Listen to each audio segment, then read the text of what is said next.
welcome in. It's a Rob Kendall Show. Hope you're having a great Friday. Thanks for being here with us, whether you're joining us live on YouTube 9 until noon or on demand on all our various platforms. Man, it has been an awesome couple of months on the on-demand platforms. I know I don't give enough love to our friends over there, Apple, Spotify, iHeart, wherever you guys are coming from. Thanks for coming. It's been great, and we certainly appreciate you. 3 hours of Indiana news, politics, and government. You're not going to get anywhere else. You know, I was thinking about this earlier and about the audience, the people we have in this program, and you don't get the great local content because local's hard.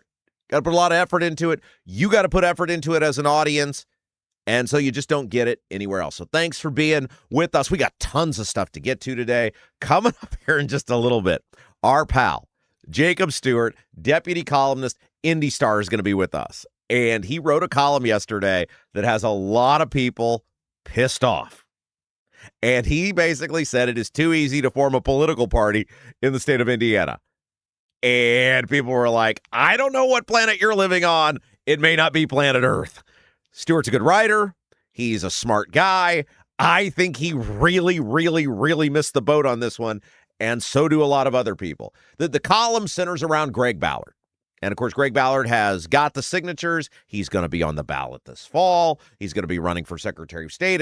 And he's trying to form this Lincoln Party to give more people an opportunity to be able to run for public office, to give more independent-minded people an opportunity to run for public office. And a lot of us have been outraged at how the Republicans and Democrats, because, look, the Democrats are in on it, too. The Republicans make all the laws, but you don't hear any real objection from the Democrats because they like having a kingdom in Marion County and in Monroe County. And they like their corners not being contested either. They don't say a whole lot about it.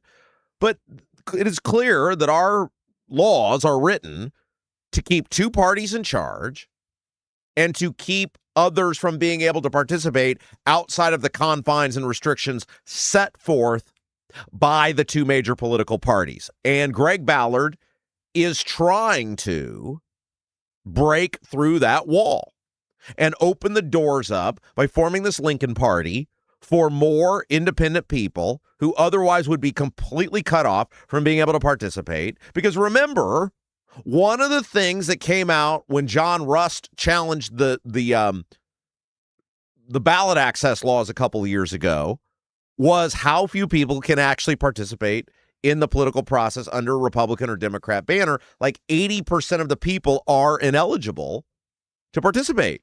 And Greg Ballard is trying to break those walls down for people. And so Stewart writes this column because Ballard cracked the code. That's the thing the Republicans are nervous about, is that Ballard cracked the code. And it's the thing that I have said on the air for years, which is I said, look, all it's going to take is one super rich person who's somewhat normal or super connected person who's somewhat normal who can raise money to get a firm to get these signatures. Literally, I have been telling you guys about what Ballard is doing for years. Look, that's why we were always so popular. That's why the ratings were so great. That's why this podcast does so well. We know how it works.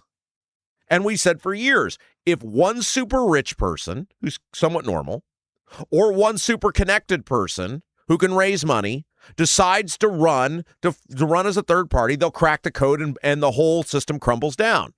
And Ballard did. He raised enough money to pay a firm along with about 100 volunteers to get these signatures. And now, because he's doing it under the banner of a Lincoln Party, which, reminder, he's doing it under the banner of a Lincoln Party to be able to, once he gets enough votes, because remember, 2% of the vote in the Secretary of State's race, you get general election access, in which you can nominate your candidates in a committee.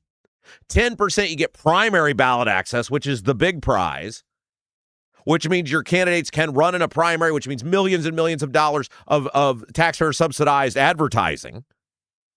And you're going to start getting a lot of new people involved in the process. And a lot of people are really excited about this. Even if they're not necessarily Ballard fans. Like, there's going to be a lot of people who are going to vote for Ballard who may not even like Ballard as a politician. I'm one of them. I'm not committed to voting for Ballard. I could certainly see myself voting for Buy, or depending on what these campaigns look like, I could even see myself voting for the Libertarian Schillings. I would say the most likely outcome by far is Ballard or Buy. And you guys know I ripped Ballard for years as the mayor of Indianapolis. I said he was pretty good on crime. He did a decent job with the city's finances compared to the just dumpster fire we have today. It was infinitely better under Ballard. But there were a lot of things I was super critical of. I'm open to voting for Ballard because of what he represents and the opportunity that the Ballard campaign gives millions of people. And there's a lot of other people who are going to vote the same way. And the Republicans recognize this. When Ballard talks about his campaign being a movement, that's what they're talking about. The opportunity to access that Greg Ballard gives millions of people who have been shut out. Look, if I'm Ballard, that's the campaign I'm running. I'm obviously running against the Republicans and the corruption and Diego, and they emboldened Diego and blah, blah, blah. But the overarching theme of my campaign becomes I'm running for you. I'm running to give you an opportunity to participate that the Republicans and the Democrats don't want you to have. And I think that's going to speak to a lot of people. You run above the office itself. You run on an idea that's bigger than the office itself. Vote for me is a vote for yourself. A vote for me is a vote for yourself. A vote that neither the Republican nor the Democrat can give you. And so Jacob Stewart writes this column, and people are outraged because they're like, it's not easy. Nobody's been able to do it before Ballard. I mean, the Libertarians, it's been 30 plus years since they got ballot access, and they've been the only ones to do it. And they hang on by a thread a lot of the time. And Ballard cracks the code, figures it out, and then Stewart comes out like, it's too easy. No, people are no, it's not easy at all. And there was intense backlash. And look, Jacob's a good writer. He's a smart dude. I think he totally missed the boat on this one. Stewart's going to be with us coming up here in just a little bit, and we're going to discuss. There's so much at play in this Secretary of State's race this fall. And again, there's a lot of people. I didn't like Blue Indy or the Cricket Stadium or the emphasis deal or whatever, and that's all fine. But you have to see the bigger picture of what Ballard's actually about. Now, I have said the number one thing that has to happen is the Republicans lose that office. The number one thing that has to happen is the Republicans lose that office.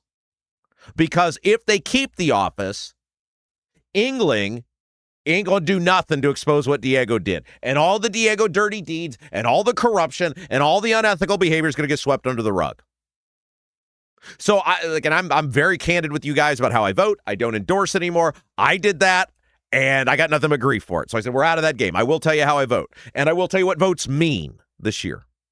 And I will tell you right now the two things that I'm looking at. One, can Ballard get to 10%, which is a massively important number?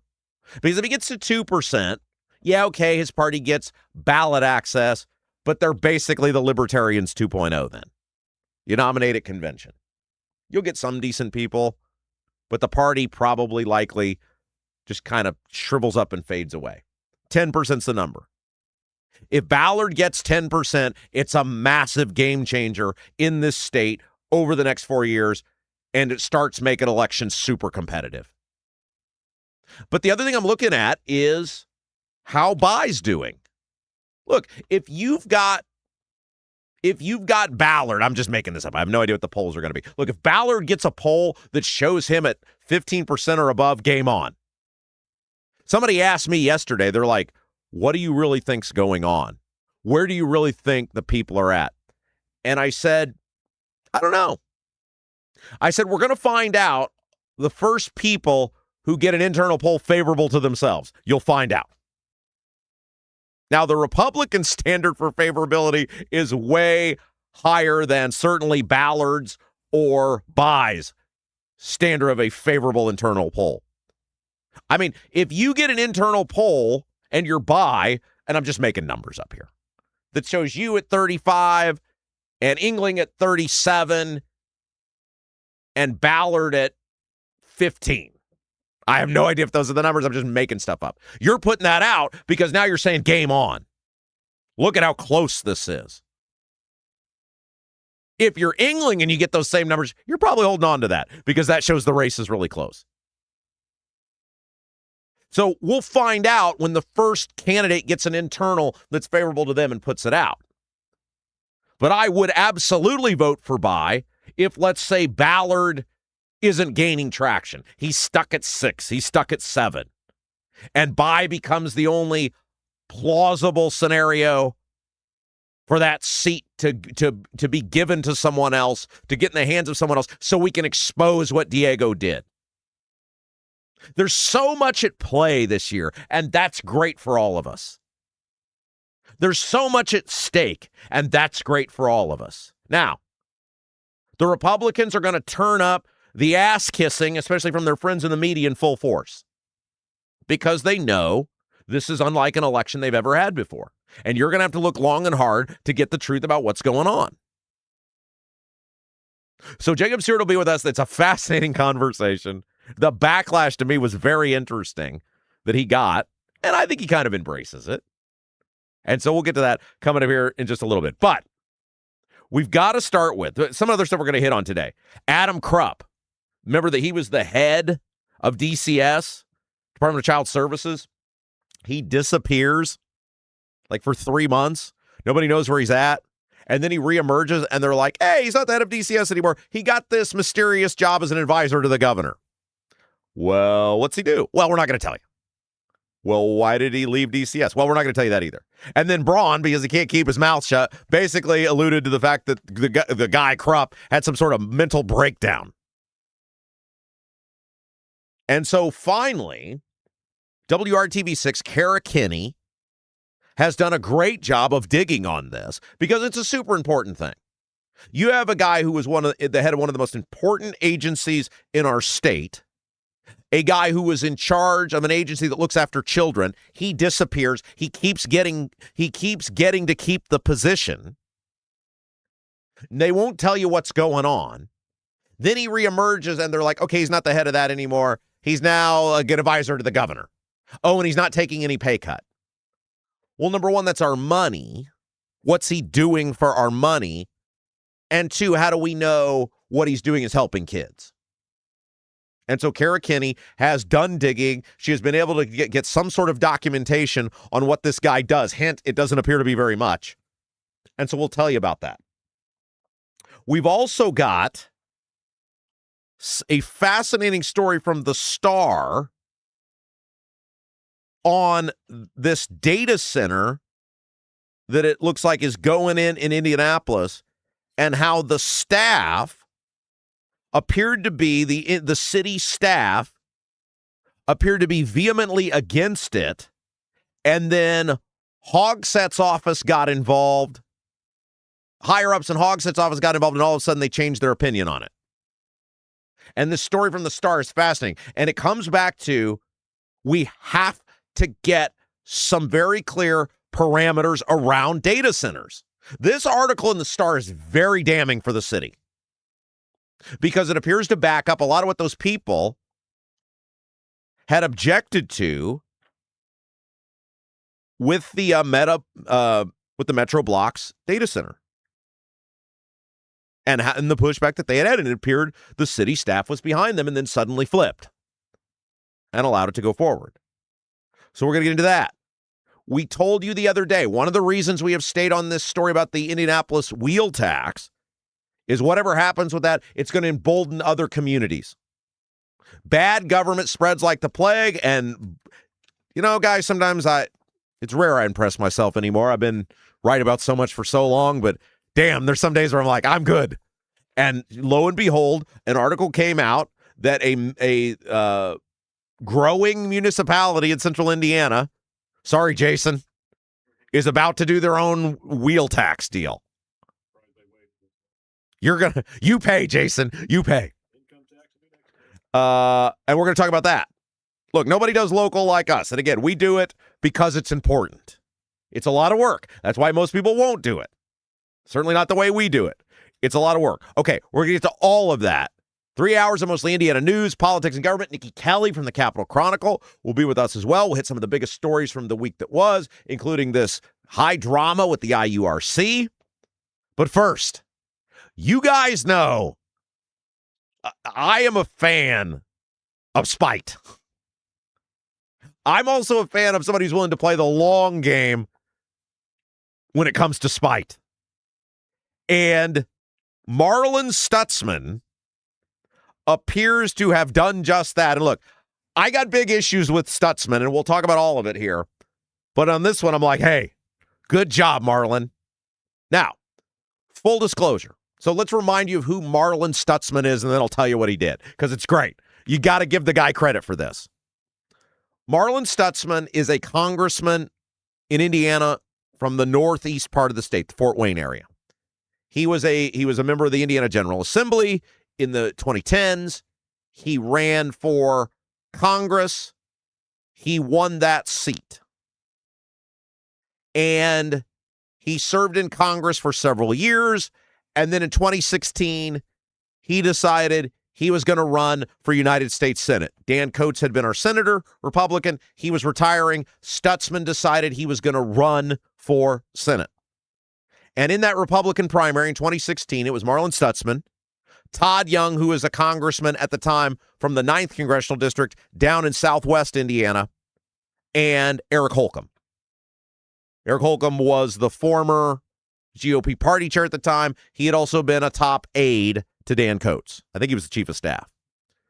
And so these three guys are running for the Senate primary. Full disclosure, I worked for Marlin Stutzman's Senate campaign. And one of the reasons that I worked for Marlin Stutzman's Senate campaign was Marlin had been an excellent congressman. He was a part of the Freedom Caucus. He was aligned with guys like Thomas Massie. He took a lot of hard votes. He voted against the party. And I looked at Marlin Stutzman and I said, hey, this is the sort of guy we need in the Senate. And I learned a lot in those 4 or 5 months I spent working for Marlin's Senate campaign. A lot of the stuff that, look, we bring you a show nobody else does because of the life experiences that I have had. The reason we can do the show we do is, number one, the life experiences, and two, I don't want to be friends with these people because of the things that I saw. I don't need jobs. I don't need to be friends. And I saw all this stuff up close, and I learned. It was like a sponge. I basically spent like 3 or 4 years in these various experiences with government and politics, learning all of this stuff. And in my mind, and I didn't know it'd become a radio show on WIBC. I didn't know it'd become this podcast. But in my mind, I kept saying, I'm going to go back to media at some point. And when I do, I'm going to use all of these experiences to educate people on how the government works, on the things they do, and use these real-world experiences to show people exactly how things work and give them insights and give them perspectives they can't get anywhere else. And it ended up working out great. We had 6 years with essentially most of the time a #1 rated radio show. We have this podcast now. We're able to do things other people aren't able to do. It worked perfectly in that perspective, from that perspective. And so I worked for Marlin Stutzman's U.S. Senate campaign. And here's what happened with Marlin Stutzman's U.S. Senate campaign. Marlin Stutzman, in the three-way Senate race between Stutzman and Holcomb and Young, he was winning. These guys were splitting the votes, right, as often happens. And you probably had like Stutzman at 40% in a lot of these polls. You had Young maybe at 35 and Holcomb at 20-ish or whatever. I mean, I don't know if those were the exact numbers, but it was pretty close. Stutzman didn't have a majority, he had a plurality, and because Holcomb and Young were pulling votes from each other, Stutzman was in the lead and was going to probably win the primary. Well, lo and behold, what happens is, and all of these things sort of coincide together. First of all, Todd Young doesn't get the signatures to get on the ballot. He doesn't get enough signatures in the 1st Congressional District. And then the election board is just like, well, we don't really care. We like him. You can stay. Then Holcomb, and this is all, I forget exactly what the time frame is, but it's all sort of in the same timeline. Holcomb, who is dead last in the Senate race, he's completely out of money. He can't fundraise. His campaign was reduced to, his big campaign thing was, I'm shooting baskets in all 92 counties. All of a sudden, Sue Ellspermann, who was the lieutenant governor, decides, I'm done with Mike Pence. I'm out of here. I don't like this guy anymore. And they said, we got to figure out a landing spot for her, which is what they do. When these people leave, they find them landing spots most of the time. It's what allegedly they tried to do with Diego. And Diego was like, no, I'm not taking the deal. I'm staying. I stays. I stays.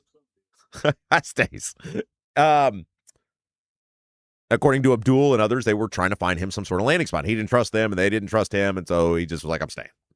And you won't turn me in, and you won't expose me. And he was right. Ultimately, he's been proven correct. They're not going to expose him because so many of these Republicans are tied in to Diego, especially as it relates to the money. So Holcomb, then, of all the people in the state who would be best served to be our lieutenant governor, gets picked. The guy that was dead last in the U.S. Senate primary, who had no real world experience whatsoever. He'd run the party. He'd been an aide to Daniels and then an aide to Coates. And they're like, hey, of all the people, let's pick this guy. And, it just conveniently also would happen to free up a bunch of votes to go to Todd Young. Isn't it amazing how it all always works out? So then what happens, and this is where this gets relevant. Once Holcomb's out of the race and it becomes Young against Stutzman, Mitch McConnell comes in. And Mitch McConnell was like, I don't want to deal. This was when Mitch McConnell was the head of the Senate. Mitch McConnell was like, I don't want to deal with Marlin Stutzman because he's a pain in the ass. I don't want to deal with another Ted Cruz or Mike Lee or Rand Paul type of guy. And so Mitch McConnell spent a gajillion dollars through outside money to give the race to Todd Young. I mean, they scoured the airwaves. I remember watching this at the time like, holy smokes, Stutzman's going to get crushed. And he did. I think it ended up being like 2-1. Young wins the race. Stutzman couldn't raise money. He wasn't a great candidate. He wasn't very dynamic. He would have been great in the Senate. That version of Marlin Stutzman would have been great in the Senate. But it wasn't going to happen because Mitch McConnell and his buddies came in and just obliterated Marlin Stutzman. So that was 2016. Fast forward. Marlin Stutzman decides, because Jim Banks is running for Senate, he's the guy that took Stutzman's place in Congress. He decides, I'm going to run for Congress again. And a lot of us were like, oh, this is great. Stutzman's coming back because he was really good the first time he was there. And I don't know what happened to Marlin Stutzman. Head injury, illness. You know how like sometimes people will get like, I don't know, some bizarre illness and then they come out of it as just different people. I don't know if that's what happened to Marlin. In all likelihood, what happened is Marlin saw what happened to him the last time he was independent. He got obliterated. And he said, I want this job. I want this position. I want to be in Congress. I'm not sticking my neck out for the people again because it's too easy to just shut up and go along. And in this case, in the modern era, go along means vote for whatever Trump says. Don't ever cross Trump. And so Marlin, a guy who prided himself and inspired a lot of people like me on his repeated votes against spending, bad government, bad Republican policy, this time in, he's voted for all the stuff, all the spending. And look, if your goal is to stay there, if your goal is just keep getting reelected, if your goal is not to be for the people, it's a good strategy. Look at what happened to Thomas Massey. Look at what has happened to many of these people who have voted against Trump's spending plan. They've gotten defeated. So all of that said, remember, 10 years ago, Mitch McConnell cost, and there is no doubt about this, two things cost Marlin Stutzman an opportunity to be a U.S. Senator. Number one, rigged system is a strong word, but the very random coincidence that the lieutenant governor decided not to run for re-election. Of all the people to run Ivy Tech, they decided she was the best. And of all the people to replace her, a guy with like zero real world experience who was dead last in his U.S. Senate race was the best guy to be lieutenant governor. And Mitch McConnell spending $9 quintillion and it wasn't even that like it was for Todd Young. They were mean ads against Marlin Stutzman. Like it was mean. I was like, ooh, that's interesting. Yikes. Don't run if you can't raise the money. If you're going to run for Senate and you can't raise the money or you don't have the money, don't run. You're not going to win. Yikes. Woo. Anyway, so fast forward to yesterday. Marlon Stutzman came out and demanded proof of life on Mitch McConnell. So if you guys have, we've talked about this. Nobody knows if Mitch McConnell's alive or not, in terms of the public or the media. No one's seen this guy in weeks. There appears to be very credible reports that he had some very serious issue at his house with cardiac arrest. He was taken to the hospital. People have reported that he's brain dead. Certain people have claimed to have talked to him, like John Thune, the leader of the Senate, Scott Jennings, who has a relationship with him, but no person from the public has seen any proof that Mitch McConnell is alive. And finally, it reached a point. I mean, this is ridiculous. You're a U.S. senator. If you can't even prove you're alive, then we should just have a special election. If after 3 weeks you can't prove to me you're alive and tell me when you're coming back to your job, then we should just have a special election. You don't deserve that seat anymore. I'm sorry if some medical issue has happened to you, but you don't deserve that position. People deserve to have representation at any level, certainly at the United States Senate level. Oh, and by the way, because it's a federal office, it affects me. I get a say too. Because Mitch McConnell not being able to vote affects me. And so finally, rightfully, the governor of the state, who is a Democrat, Andy Beshear, came out and said, I have sent a letter to Mitch McConnell demanding some sort of proof of life. Because what happens is in Kentucky, there's a deadline. August 3rd, I think, is the date. If there is a vacancy before August 3rd, there's a special election. Now, we'll get to that in a second because that's interesting, too. We talk about a rigged game.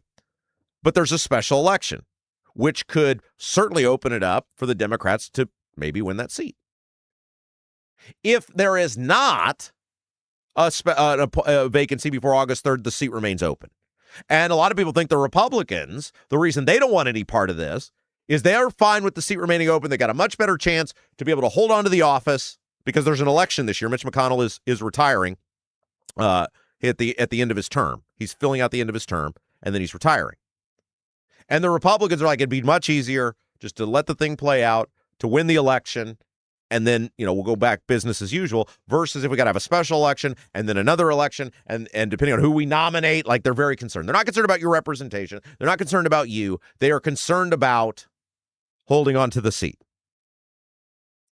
And so the governor sent a letter to Mitch McConnell saying, I need to see proof of life. The people of Kentucky need to see you're alive. They need to know when you're coming back to work. It's not meant to be mean. I'm not trying to invade your privacy, but sorry about you. You're a U.S. senator. I don't think it's an invasion of privacy for you to verify to people you can still do this job. Oh, and by the way, that you're still alive. And I'm all for that. I don't care what party you are. If you can't do the job, you have to get out. If you can't provide a timeline on when you're coming back to work, you have to get out. And so far, none of the Republicans really wanted, other than Thomas Massie, because he's on the revenge tour. Thomas Massie's goal in life is to be the biggest pain in the ass possible to these people. But none of the incumbent, I'm going to be back next year, Republicans appear to want any part of this until yesterday. And Marlon Stutzman, you want to talk about playing the long game. He waited 10 years to get his opportunity to stick it to Mitch McConnell, and you got to give him credit. He ain't missing out. It might alienate him with some of his colleagues. It might get him in trouble with party leadership, but he said, damn it, this guy cost me the ability to be a U.S. senator. I'm going for it. Here's what he wrote on social media, and then he went on other media outlets and said the same thing. For years, our party called on Democrats to be transparent on what was going on with Joe Biden. We can all see something was off, and it took until he was under the national spotlight on a debate stage with Donald Trump for Democrats to admit what we Americans also clearly. We are now witnessing a similar scenario on our side, and Republicans should be holding our own party accountable instead of tiptoeing around the truth. Mitch McConnell's constituents deserve to know where he is at. The fact that they don't is discouraging and concerning. There is too much at stake for America in the Senate not to know. It is fair for Governor Andy Beshear to ask for an update on Mitch McConnell so the people of Kentucky get transparency on if their senator is able to serve. I like it. It took him 10 years, but he's getting his revenge. Look, it is ridiculous. I mean, this shouldn't be a big deal. This shouldn't be a news story. Every member of Congress, Senate and House alike, Republican and Democrat Party, should be demanding to know where the hell Mitch McConnell is. Are you alive? Prove it. Can you function like a normal human being? Prove it. When are you coming back to work because you're still getting paid? And yet, because, as we see with both of these parties, time and again, holding the office, hanging on to power, is more important than being accountable to and working for the voters. Nobody's saying a word on the Republican side. Good on Marlin Stutzman. Marlin, I'm super disappointed in your voting record since you've returned to office. I'm super disappointed that you'd rather go along to get along and keep your seat than fight for the people. But on this one, good on you, brother. Good on you for being the one guy willing to speak out. Hey, guys. Bramwell Mackay. Great supporter of our show from the beginning. They're one of the major reasons we've been able to grow this program, to have this program, and they do amazing work. If you got a leaky chimney, water in your basement, cracks around the exterior of your home, Bramwell Mackay, Property Services and Consultants is your authority. Whether it's chimney repair, tuck pointing, foundation repair, crawl space to basement conversions, basement waterproofing, and more. Bramwell Mackay, they don't offer quick patches. Their team of 40-year master masons and industry experts address the root cause. They provide solutions that last lifetimes. Your home is one of your biggest investments. Make sure you treat it that way. Bramwell Mackay, BRAMWELLMCKAY.com. BramwellMackay.com, your masonry, foundation, and chimney specialist. All right, couple of housekeeping notes. Number one, it's our time to remind you guys, like, share, and subscribe. That's the way you can help us grow this program. If you love great local content that you can't get anywhere else, help us out. It doesn't cost you a dime. Number one, like it. If you're watching us live or on demand on YouTube, hit the thumbs up button.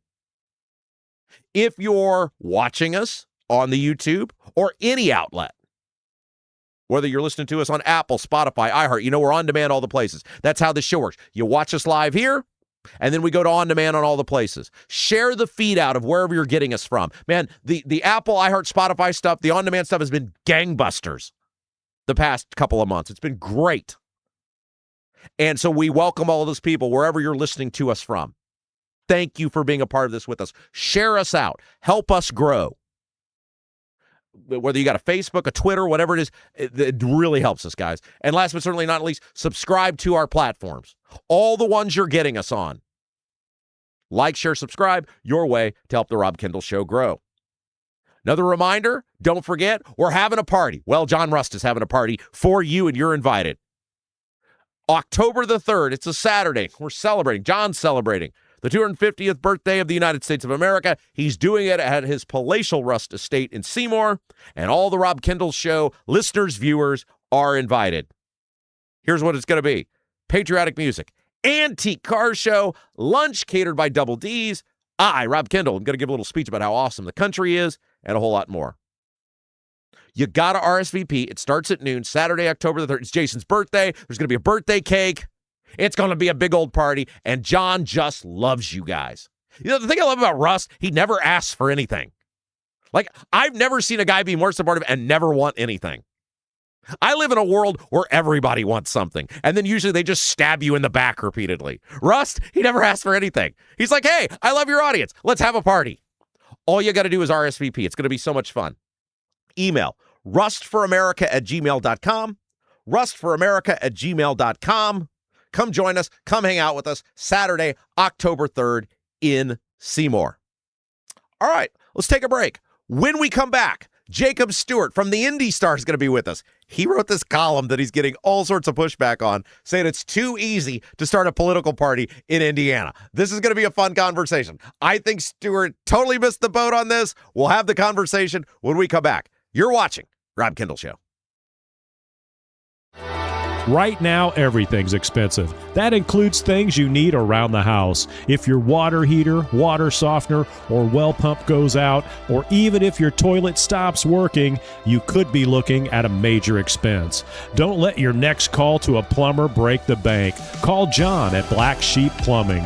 John is a Hoosier lifer who takes pride in and stands behind his work. That's why all basic services and repairs with Black Sheep Plumbing come with a 2-year parts and labor guarantee, with water heaters having a 6-year parts and tank guarantee. Call or text Black Sheep Plumbing for all your needs today and speak directly with John, the owner. 765-315-7558. That's Black Sheep Plumbing at 765-315-7558.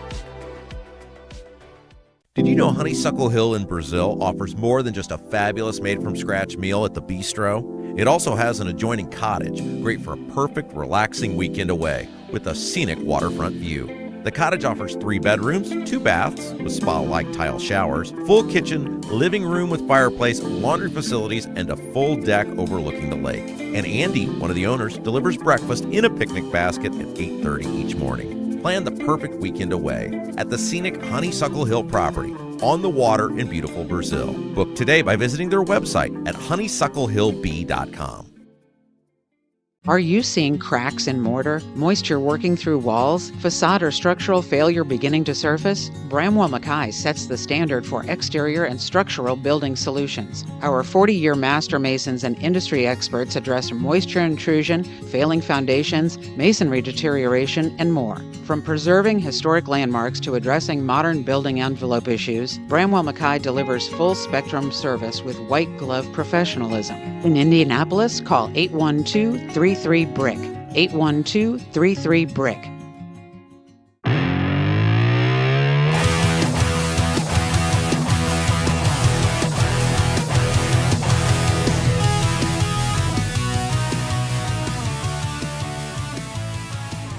It is one of the most interesting columns I've read in a long time, and I got to find out what in the world this guy was thinking. It's the Rob Kendall Show, joined by Jacob Stewart, Deputy Opinion Editor, Indy Star.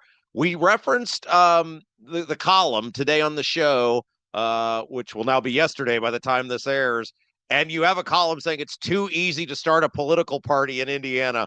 Our audience was like, what in the world is this guy saying? It's brutally hard to start a political party. The floor is yours. Tell me why it's too easy to start a political party in Indiana.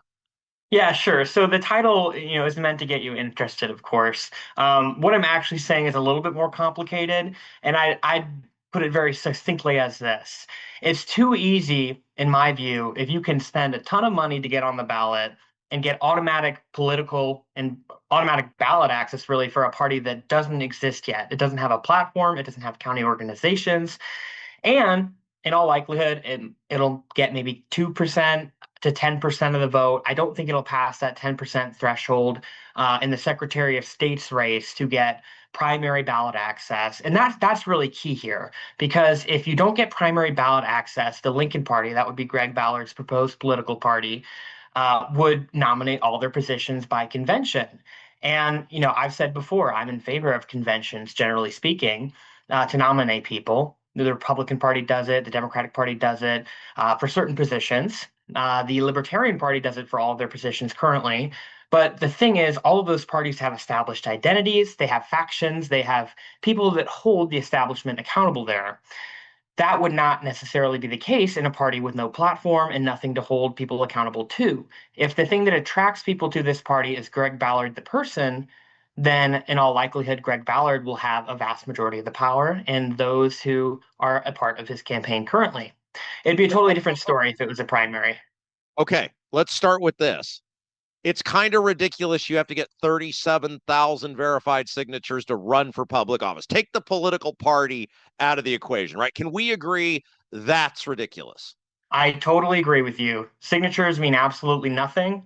All it is putting a monetary barrier between people and getting on the ballot. And if they want to do that, that's fine, but you may as well have these candidates pay the state 150 grand instead of some North Carolina firm.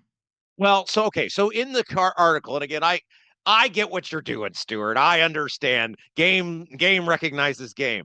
You actually said, why don't instead of signatures we have 37,000 people give him $1? I mean, I don't know, I'm no lawyer. I don't know the legality of having that sort of requirement. But I want to make people think it it takes commitment to donate to a political party or a candidate. It does not take any commitment at all to, sign a signature from some annoying guy when you're coming out of Kroger that wants to get your signature and your contact info. I'm sure, I've had friends that, uh, had no idea what they're signing with this. It's not a real good measure in any way of whether or not you deserve to be on the ballot. And I'd be open to hearing suggestions that would make it even easier. I just don't think signatures are the best way. Okay, so Ballard has basically said, I'm doing the Lincoln Party because if I run as an independent, then it doesn't help anyone else. And that by running under the Lincoln Party banner, he's going to help more independent minded people who otherwise couldn't get on the ballot have an opportunity to get on the ballot. Do you do you think he's just full of crap when he says that? Do you not like that? Like, why would that be a bad thing? Yeah, so starting off, I totally respect that mentality. I think that, if you're an independent, you should organize. Like, there's no such thing as a true independent. Everyone has political beliefs. Everyone has a platform in whether it's in their own head or whether it's on paper, they have a platform that they believe in. And I respect the idea of making the Lincoln Party. I think that it needs to have a very specific platform that tells people who they're going to nominate, what values they hold, and that sort of thing.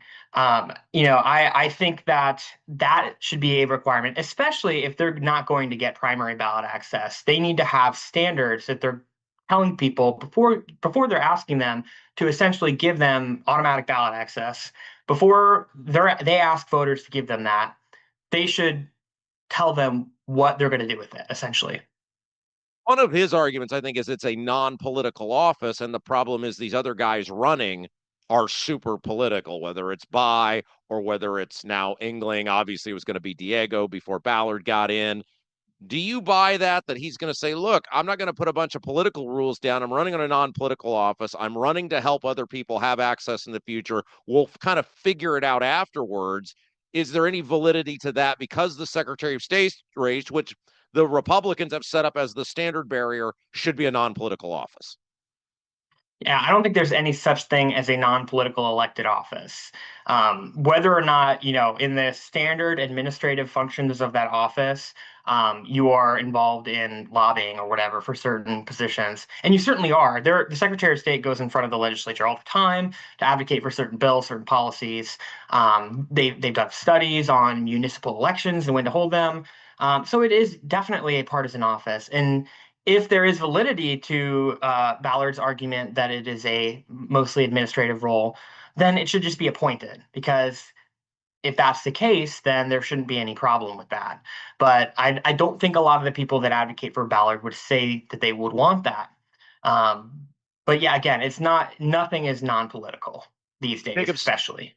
Jacob Stewart, Deputy Opinion Editor, Indy Star, is our guest. Okay, Ballard told me on his show, or on my show, the last time he was on, that he kind of looks at it as like, and these are my words, not his, but his description was like a bunch of mercenaries. Like, we're going to find in whatever district the political leaning is of the incumbent, and we're going to get them to force competition in the general election because of gerrymandering. So like in Indianapolis, we might run a Lincoln Party person that's a little more liberal to challenge the Democrats since the Republicans are worthless. Where I live in Brownsburg, we're going to run some Republicans because the Democrats are less relevant. I was like, so you're just a bunch of like Chuck Norris, like mercenary people out just kicking ass and taking names. The party affiliation doesn't matter. Like, is that even feasible? I like that. That's intriguing to me. What say you? See, I don't think that is. I think what you're going to get there is sort of this moderate, like kind of the old Republican establishment type. And that was the focus of my previous column. Ballard himself is more of this moderate, kind of like kind of like what you saw with the old central Indiana Republican establishment, type more liberal on some of the social stuff and pro, chamber of commerce type stuff when it comes to economics. And I think that's exactly what you would find if your entire platform is essentially moderation, and competition to whoever the incumbent is. And, if that's the case, that's fine. I just think that you should be clear about it, and that should, play into your platform somehow. Because I think that wherever you are, you certainly could find somebody that would fit that criteria and who would want to vote for that. I just think you should be clear about it, and in that way the voters know, and there's transparency, because people aren't as well informed today as we want to think. We're obviously very, very politically involved, or knowledgeable at least. We know all these candidates. Normal people don't have time to look into each individual candidate. They need basic ideas that can be condensed down into some simple things like, are you pro-life? Are you, pro small business, that sort of thing. And when it comes down to candidate by candidate, there really isn't that. And I think that it is not only a disservice to the voter, but it's a disservice to the party because, if you look at the Reform Party in days past, it didn't have a super stringent platform other than that sort of independent competition, that sort of thing. And it just didn't really have a unified vision for the future that you need to build. Okay, you and I differ on Ballard. I think Ballard's going to do very well. You are like, well, he'll probably get that 2%, but not much. I think he's blowing past the 10. Why are you so unconfident in Ballard's ability? Because, like you said, you wrote an article last week about going through the convention process with Ballard. I'm like, there ain't going to be no convention process. Why are you so cold on Ballard? What would you be bear? It's bulls and bears, right? You're so bearish on Ballard. Yeah, so I think that kind of like what I was saying, people a lot of the times will vote by party. Even in central Indiana, Marion County, that kind of place, I think he'll probably do pretty well in Hamilton County. They are much more likely, it's a more educated, more politically involved, richer, wealthier county. So they will split ballot more. But like in Marion County, a large portion of the people here vote straight ticket. Large portion of people in many other counties vote straight ticket because they vote by party. I mean, this is a supermajority Republican state, and people just trust people with an R at the end of their name. And whether or not that's fair, you can argue about that. But I think that's another reason why, if a third party wants to be taken seriously, they need to build from the ground up, build the local organizations, become well known before they try to run a candidate for a statewide office they're guaranteed to lose. So how would this work for you? I mean, it's like it's one guy, he's drinking from a fire hose. He's pulled off this incredible thing that everyone laughed at him about. He's basically cracked the code and, like you said, figured out if you can get $250,000 either through donations or if you're rich, you can form your own party. But like you also then before he runs, you want him to like have a convention of people. Like how does that logistically work for a guy who's like, I just want to run for Secretary of State? Yeah, I mean, I think that the best way to do it would be running as an independent now, since he's claimed that he's starting a movement. If that's the case, then I think he should run as an independent now, do the groundwork if he gets elected to build this position, build this party, get people at a local level that are super interested and super on board with that, and start county by county building this up. I think that's really the best way to go about it. Weren't you taught to share as a kid, Stuart? Like that's such a waste if he runs as an independent because all of these people could be running. He's doing the Lord's work by getting all these people ballot access. And you're instead of the Grinch that stole Christmas, you're the Stuart that stole ballot access. You're like, no ballot access for you people. Yeah. Yeah, I mean, I would never be in a position to just go ahead and run as a statewide candidate. I think for the vast majority of people who are interested in getting involved in politics, their first run would be for a local office. And in Ballard's case, it was. He ran as a Republican. He often criticized the Republican establishment during that role, and not always in ways that I agree with. But I respect it. If you want to start as a local candidate, and use what's available to you, I think that's just a good starting place for most people. And I think it's also, it leans well into building a party if there's actually an interest in doing that.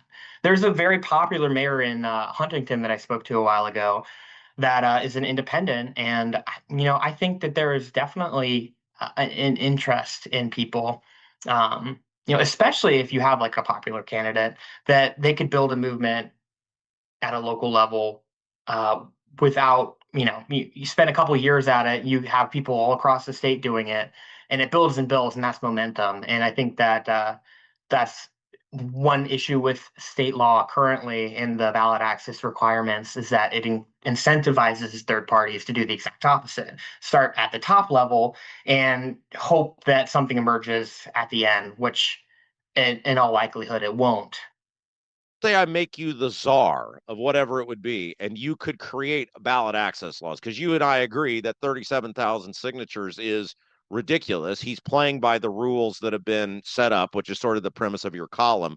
What should ballot access look like in order for someone to run for office in the state of Indiana?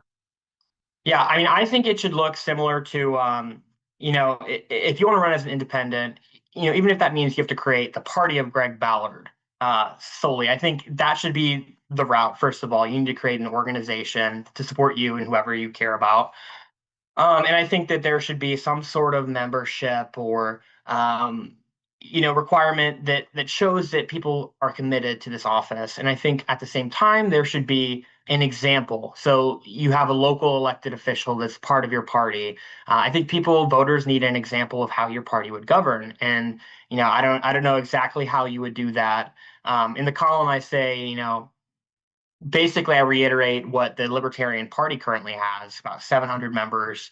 They have 40 county organizations. I really think that there should be a lot more effort to have more than that.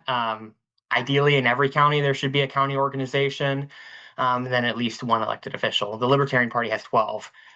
So I think that would be a much fairer standard, and it's something that you could build on rather than having to restart every 4 years and sink all of this money into, losing a statewide race. You are in the media and you should crave chaos. And Ballard has a chance to give us all of this chaos, which will give you columns for years, Stuart. I feel you're being very short-sighted on this.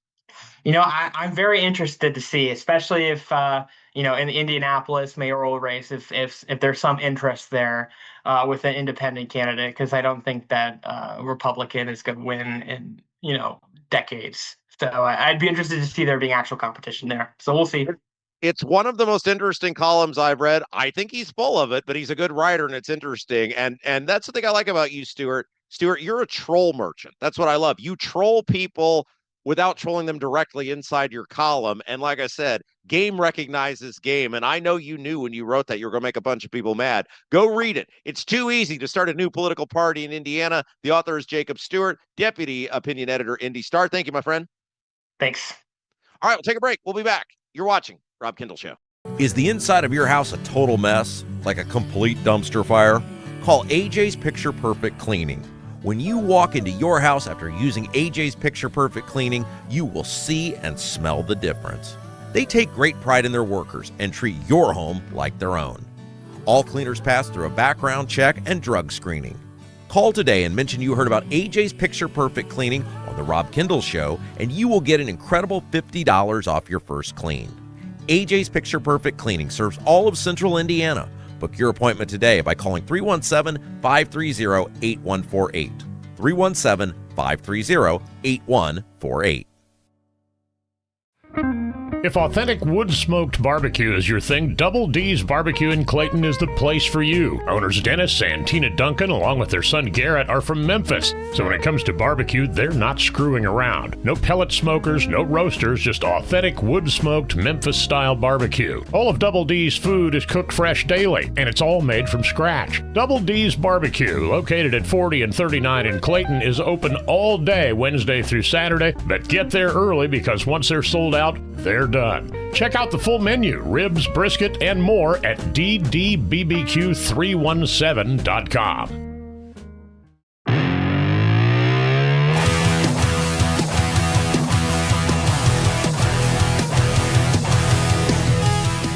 Hey guys, welcome back. It's the Rob Kendall Show. Thanks for joining us. We finally may have an answer on what the former head of DCS now does for $210,000 a year. Hint, little teasers, we like to say. Doesn't appear to be all that much. We'll get to that in just a second. Don't forget, if you haven't done so yet, hit that little thumbs up button. Helps us grow the show if you're watching.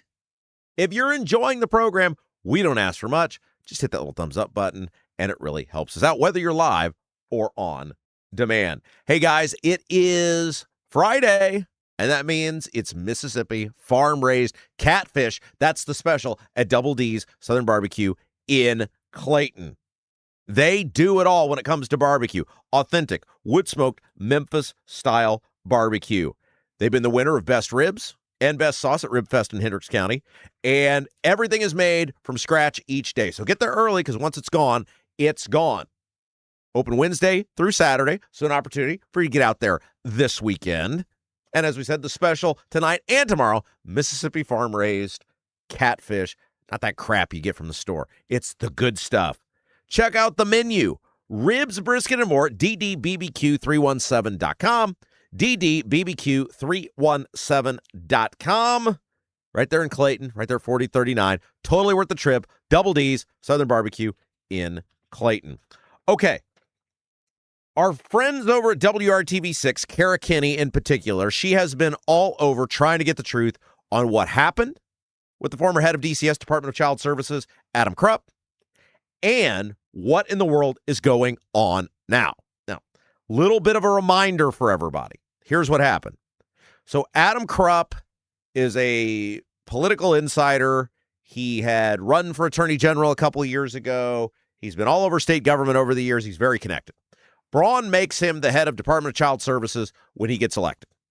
And earlier this year, Adam Krupp disappears. Like, he goes away. Like, nobody knows where he's at. Nobody knows what he's doing. He makes some announcement on social media, and that's about it. And then all of a sudden, after months of inactivity, he reemerges in an announcement in which the governor says he's stepping down as head of DCS, and he's getting a cushy, very vague $210,000 a year job, which was his previous salary, as a special advisor to the governor. And so Kara Kinney, WRTV6, started digging into this. She's an investigative journalist. And she found that there was basically no job description.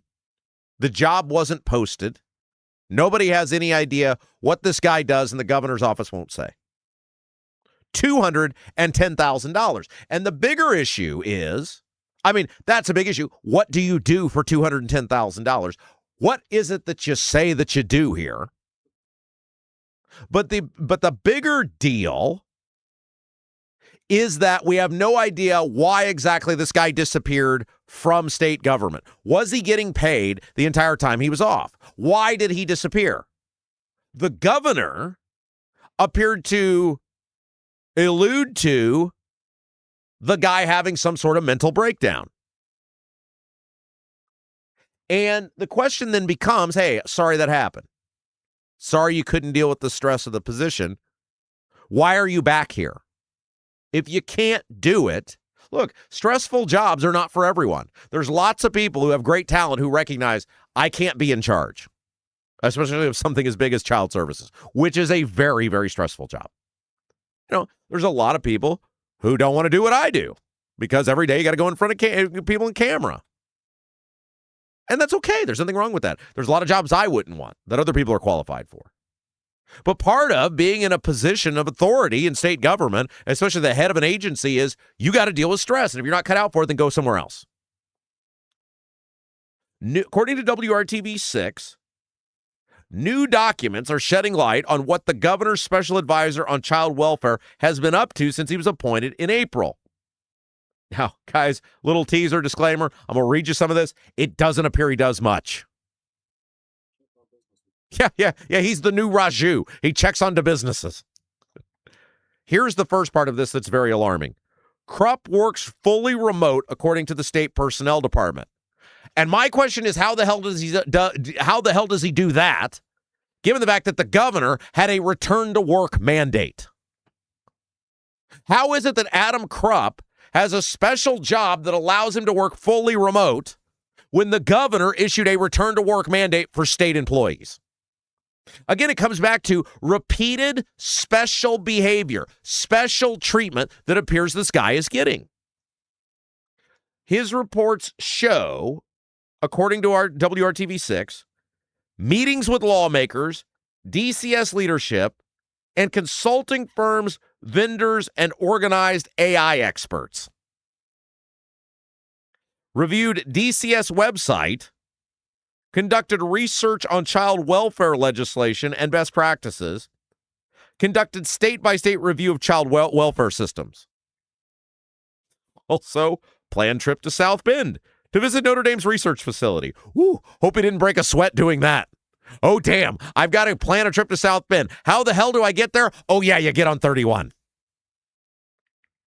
And last but certainly not least, according to WRTV6, research national trends, federal changes, Indiana fiscal appropriations. Translation, this guy is getting a basically free ride.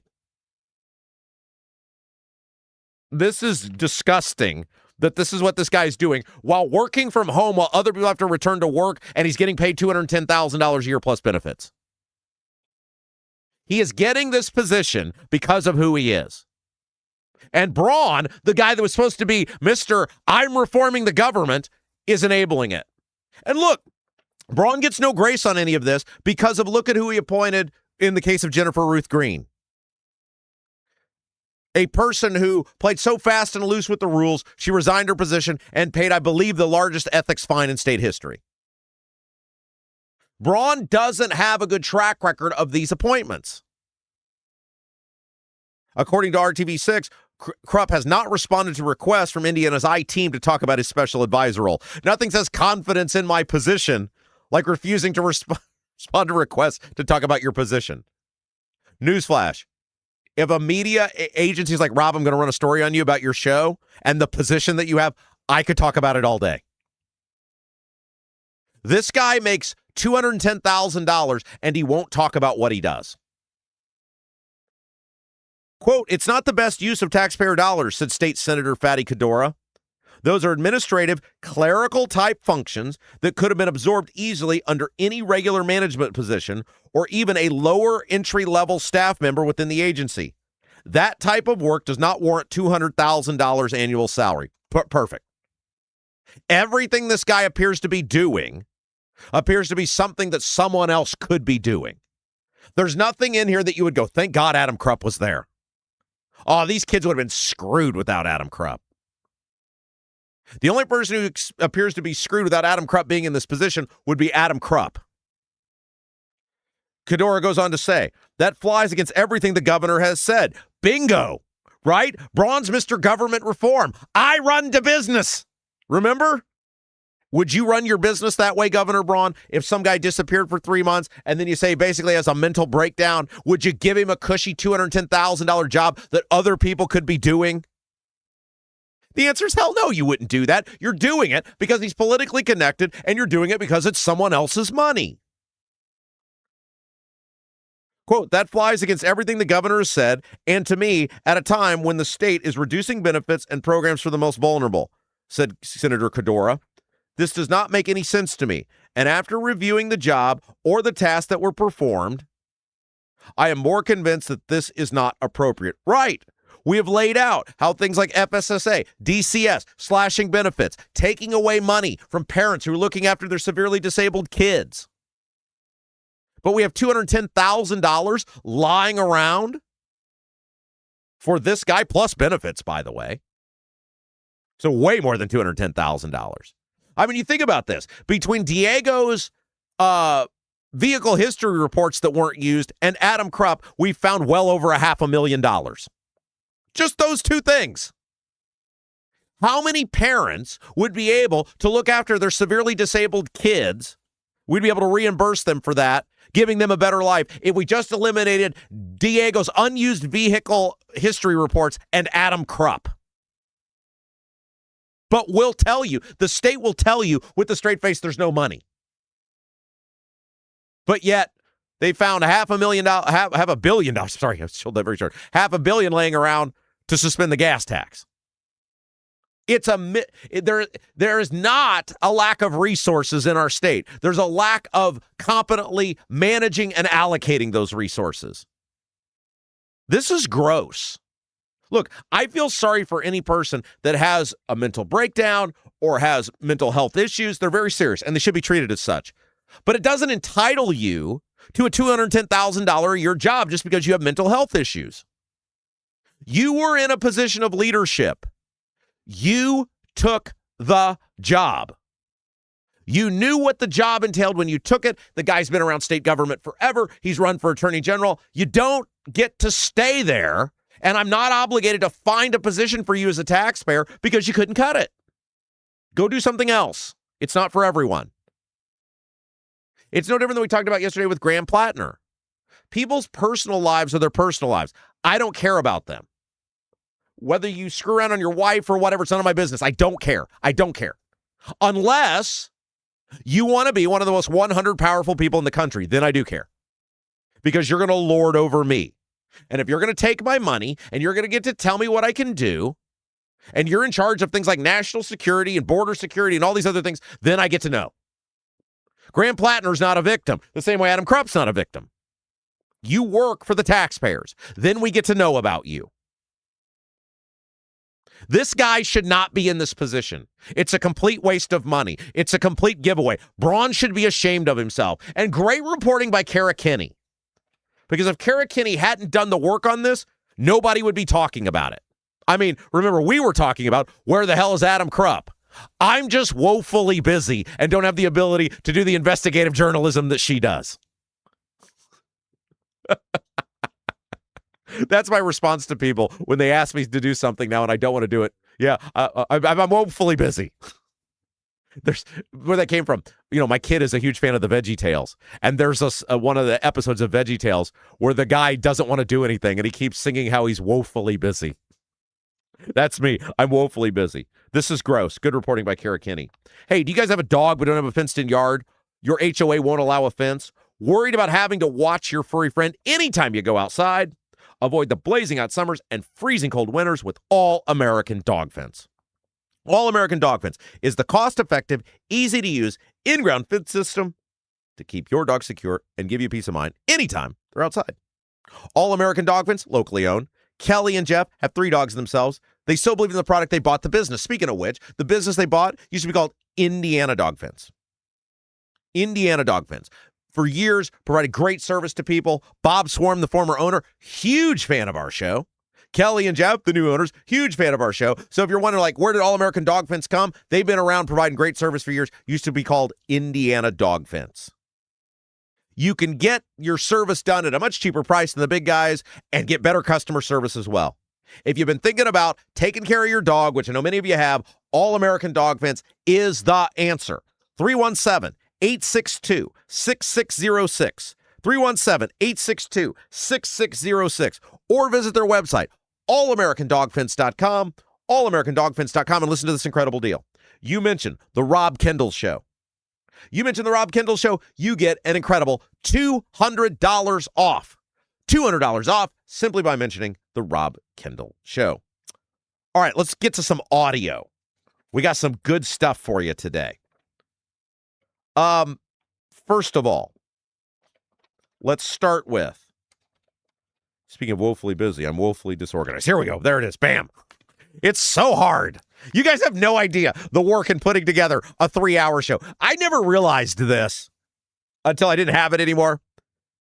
How basically a lot of the guys on the radio are just stealing money with the news and the weather and the top of the hour and the national stuff. Like, it's like 24 minutes an hour that somebody else is doing all the work and you're getting paid. I never realized it until I was gone. Here, it's basically 3 hours. I think we do like 15 minutes max of the commercial content, and everything else you got to come up with 2 hours and 45 minutes large a day. It's not easy. Damn. Anyway, all right, let's start with Joe Rogan. So Joe Rogan, and I like Rogan. I've never thought Rogan's the greatest broadcaster that ever lived like some people, but I get why he's popular. And I think he's a very interesting interviewer. I've never thought like his personal opinions, oh my gosh, what a hot take. But I think his interviews are really interesting. I think his guests are interesting. Rogan here, this is, I believe, his most recent show. He does a good job because remember, Rogan was a huge Trump supporter. He does a good job of explaining why so many people are against the Iran war and why many people are turning against Trump over it. Here is Joe Rogan. Take a listen. I mean, this war is not something anybody that's conservative wanted. Most people don't want it, except supporters of Israel. They're the only people that seem to be thinking it's a good idea in this country. Most people are horrified by the idea because Trump was elected. One of the pillars that he stood for, apparently, was that he doesn't want any more wars. I think that's a great take. And I don't think it makes him TDS or Trump derangement syndrome or anti-Trump. Trump's lost a lot of people over this Iran stuff. And he's right. One of the things, and we used to talk about this all the time on the old show, that Trump didn't get enough credit for was what a great job he did with foreign policy in the first term.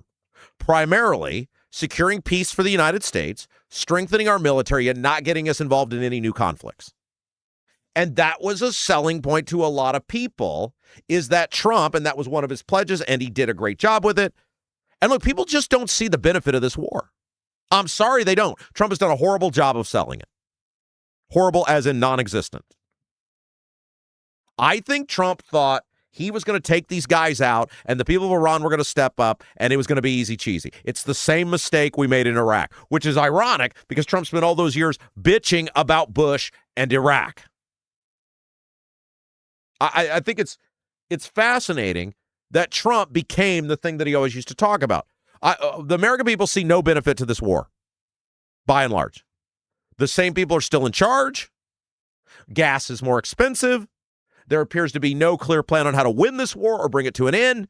Trump has admitted you can't trust these people, which is what we've said from the beginning. Look, the very first segment we did on this show, March 3rd, is that right? March 3rd, first day we started, was about the Iran war. And I said this, and it is still true today. You have two options with Iran. You can ignore them, try to hem them in as best you can with economic sanctions and your allies, and just hope they don't get the bad stuff to the right people, and the economy will roll along. And it's a dangerous risk, right? It's like any other risk. Or you can blow them to smithereens and start over. There's option A and there's option B. There's no in between. And I thought, and I said from the beginning, I'm kind of okay with option B if you just do the thing. But you got to prove to me why you did the thing. Trump has never proved why he did the thing, and he hasn't actually done the thing. He's been in this bizarre middle ground where there's no benefit to the American people. There's a lot of cost to the American people, and people say we're sick of it. March, April, May, June, we're on month 5. Do it or don't. Everything you've tried to do in negotiation with these people has failed because you can't negotiate with them, as every president over the past nearly 50 years has found out. You can't negotiate with them. Newsflash, the Iranians are a bunch of untrustworthy bastards. Hi, welcome to history. You have to either ignore them and enjoy the benefits of the economy and hope they don't get the bad stuff to the right people, which they're going to try to do because they're the world's largest state sponsor of terror, or you have to blow them to smithereens. And Rogan is right. When you're Trump and you campaigned on, I'm the peace guy, peace through strength, then you're going to lose people when you're not doing the peace part of the peace through strength. And the strength actually isn't working out that well. I thought it was a really good take. All right, it's Friday. I want to have some fun with you guys. And many of you are longtime listeners. You know, I've referenced this interview numerous times over the years. I think one of the most interesting people who has ever lived in the history of America is Jesse Ventura. I know people chuckle when I say it, but when you think about the life that guy has lived, born into a very middle class, lower class existence, he goes on to serve his military. He's a frogman in Vietnam. He's a Navy SEAL. He becomes, he was a bodyguard for the Rolling Stones. He was part of various very sketchy, allegedly very sketchy groups. He then figures out, I can be a professional wrestler. He becomes one of the most famous professional wrestlers in the world. He becomes he's best known as being a professional wrestling commentator at the heyday of the World Wrestling Federation in the 1980s. He becomes a beloved part of so many people's childhood. He parlays that. He's the first guy to break away from Vince McMahon and parlays that into an incredible acting career. He was in a bunch of movies with Sylvester Stallone. One of the most famous lines in movie history, "I ain't got time to bleed." He then becomes the mayor of Brooklyn Park, Minnesota. Everybody laughs at him, says he can't do it. He does. He then becomes one of the few truly independent candidates in American history to win a statewide office. Others have followed, but at the time there weren't that many. He becomes the governor of Minnesota. He raises almost no money. I mean, the guy's lived an incredible life. I'm not saying I agree with every opinion that he has. I'm not saying I agree with everything he did as governor. Certainly he's taken a leftward tilt in his post-elected office life. But he's one of the guys that when you see him on TV, you stop. He's one of the few people that's interesting enough that when a lot of people see him, they stop. What does he say? Doesn't mean you agree with it. You might think he's nuts. You stop. He carried himself in a way where you're like, I need to see what this guy says next. And years ago, Jesse Ventura did an interview with a guy by the name of Graham Benzinger. And many of you guys know I've referenced this numerous times over the years. I think it's one of the best interviews I've ever seen because they go into a whole bunch of stuff. They go to wrestling, they go to the movies, but they talk a lot about politics. And this would have been, I think it was like 2015 that he did this interview. And at the time, he was pondering running for president. And so they talk a lot about him being governor of Minnesota. And then they talk about him potentially running for president and how an independent could crack the code in America. A la like a Ross Perot, but actually get the job done. And one of the things in this interview, and again, the guy's name is Graham Benzinger. The interview is readily available on YouTube. You can see it for yourself. Benzinger is a pretty known commentator. Interviewer. He's interviewed all sorts of famous people. But in the interview, they talk about the idea of the parties and the control the parties have over the politicians. It's easy to say, hey, the politician's a scumbag, which many of them are. But the bigger issue are the parties themselves. And we have seen this play out in our own state with Diego Morales. It's played out in real time right in front of us, where the party wasn't invested in any sort of accountability. They weren't invested in you. They weren't invested in the damage that Diego's done to taxpayers. What did the Republicans do? They've tried to cover him up. And so I wanted to play a little bit of this. Every so often we pull it out. It's like I said, it's about an 11-year-old interview now, but it is so true today about how the parties control everything and the parties have ruined this country. Take a listen. I don't distinguish between the two parties because there is no difference. After you were elected, they're both owned by the same corporate ownership. It does. In other words, if you go to sports, if you bet on both teams in the Super Bowl, you're not going to lose, are you? Well, if you own both candidates, you're not going to lose, are you? Well, and that's why you've said you wish politicians would have to wear NASCAR-type suits with the logos. Yeah, I wish they'd require anyone running for president to wear a NASCAR suit with patches dictating who owns them. I mean, it's simple. When you see Jimmy Johnson, what do you see? Lowe's. Right. Then he's got all his other smaller patches around it. Well, if Jesse Ventura runs for president, there won't be a patch on the suit. It'll be clear white. I imagine some of my opponents wouldn't have enough suit to put the patches on. They may have to have a subordinate wear one too, so they could get all the patches on. How much do you fault the candidates for that, and how much do you fault just the system today? I fault the Democrats and Republicans and the system they've created. You notice I don't even discuss the candidates. Didn't do that when I went for governor either. I run against the parties because the candidates are nothing but puppets to the party. The party's got the strings. Mm-hmm. They're the puppets. Perfect. It's exactly what just happened in this state. Diego Morales is a scumbag. He is an unethical, corrupt scumbag. And everybody on the Republican side knew it, and nobody did anything about it. They emboldened it. They enabled it. They endorsed it. And then when they bail on him, when they knew he was going to lose. It wasn't about you, it wasn't about us, it wasn't about accountability, it wasn't about better government, it was about losing. And who'd they put in? Who'd they prop up? They had a very qualified person who actually would have done the job well, David Shelton. But that wasn't good enough for them. You can't have a qualified person who won't be guaranteed to protect the shield. And so who'd they pick? They picked this England guy, who the election of England is about protecting the shield, period. He's the puppet. He's the puppet. If England gets in there, he will cover it up. He will make sure no one gets held to account, and it'll be business as usual. Same thing on the Democrat side with this Graham Plattner dude. Everybody knew what he was, and we're going to play you audio of another Democrat confirming that in just a second. Everybody knew what Graham Plattner was on the left and in the Democrat Party.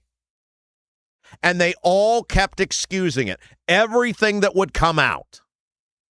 Excuse, excuse, excuse, until it just became too much. And in the case of Plattner, it was so ridiculous that it had to be a credible allegation of rape.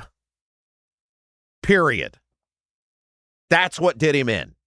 That became too much. The same way with Diego. It was the credible, proven, having a non-citizen who has disappeared, by the way. Elena Cupsey has disappeared.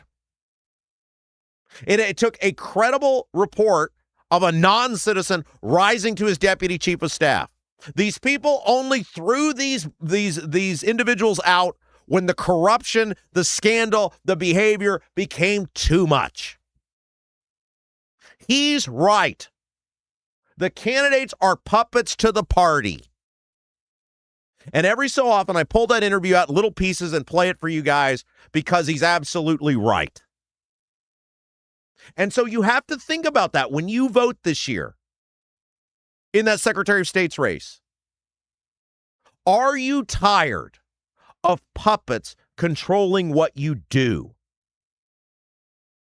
Are you tired of people not caring about you? If you're not, then you vote for the Republican. If you want more of it, you vote for... I had this conversation with somebody yesterday who hates the Democrats. I said, okay, great, hate the Democrats. They are pretty worthless. They are pretty bad. And this person said, well, I don't want Indiana to become California. Well, it almost mostly is anyway. I mean, look at what we do. I mean, is it as bad as California? No. Well, if Biden gets in there, it doesn't matter. The Secretary of State has zero control legislatively. The General Assembly tells the Secretary of State what to do. They certainly had no problem with repeatedly giving Diego Morales all of his money over and over and over again. But if that's your thing, then okay. Then, and this is what I told this person. I said, and I think this person is very genuine about their fear of what Indiana could become. I said, then you just have to accept that these people will run all over you forever. You'll never know the truth about Diego. I said, you don't think that the stuff Diego Morales was doing was probably on par with the stuff you see in places like California? But everybody makes their own choice. And everybody comes to their own conclusions. But if you vote for the Republican this fall, you are saying, I am forever okay with how the Republicans govern, how they abuse us, how they manipulate, how they cover up. That's what you're saying. You're saying that's the best we can do, and I'm willing to accept it. No more bitching from you. You have 3 viable options to oppose that this fall. A lot of people will vote for Max Engling. A lot of people will say that I'm okay with that. Are you one of those people? Or do you think you actually deserve better?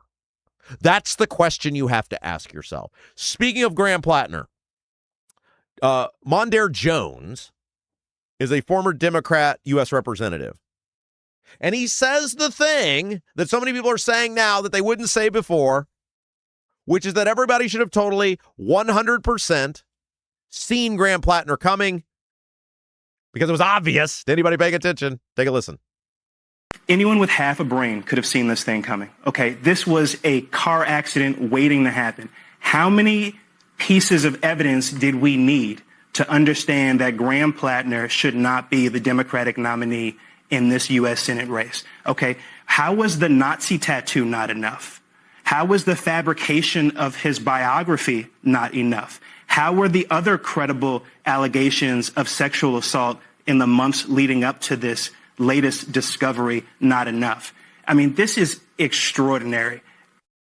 He's right, but is it any different than Diego? You had the Attorney General, Todd Rokita, say in a press conference, the scandals, plural, became too much for him.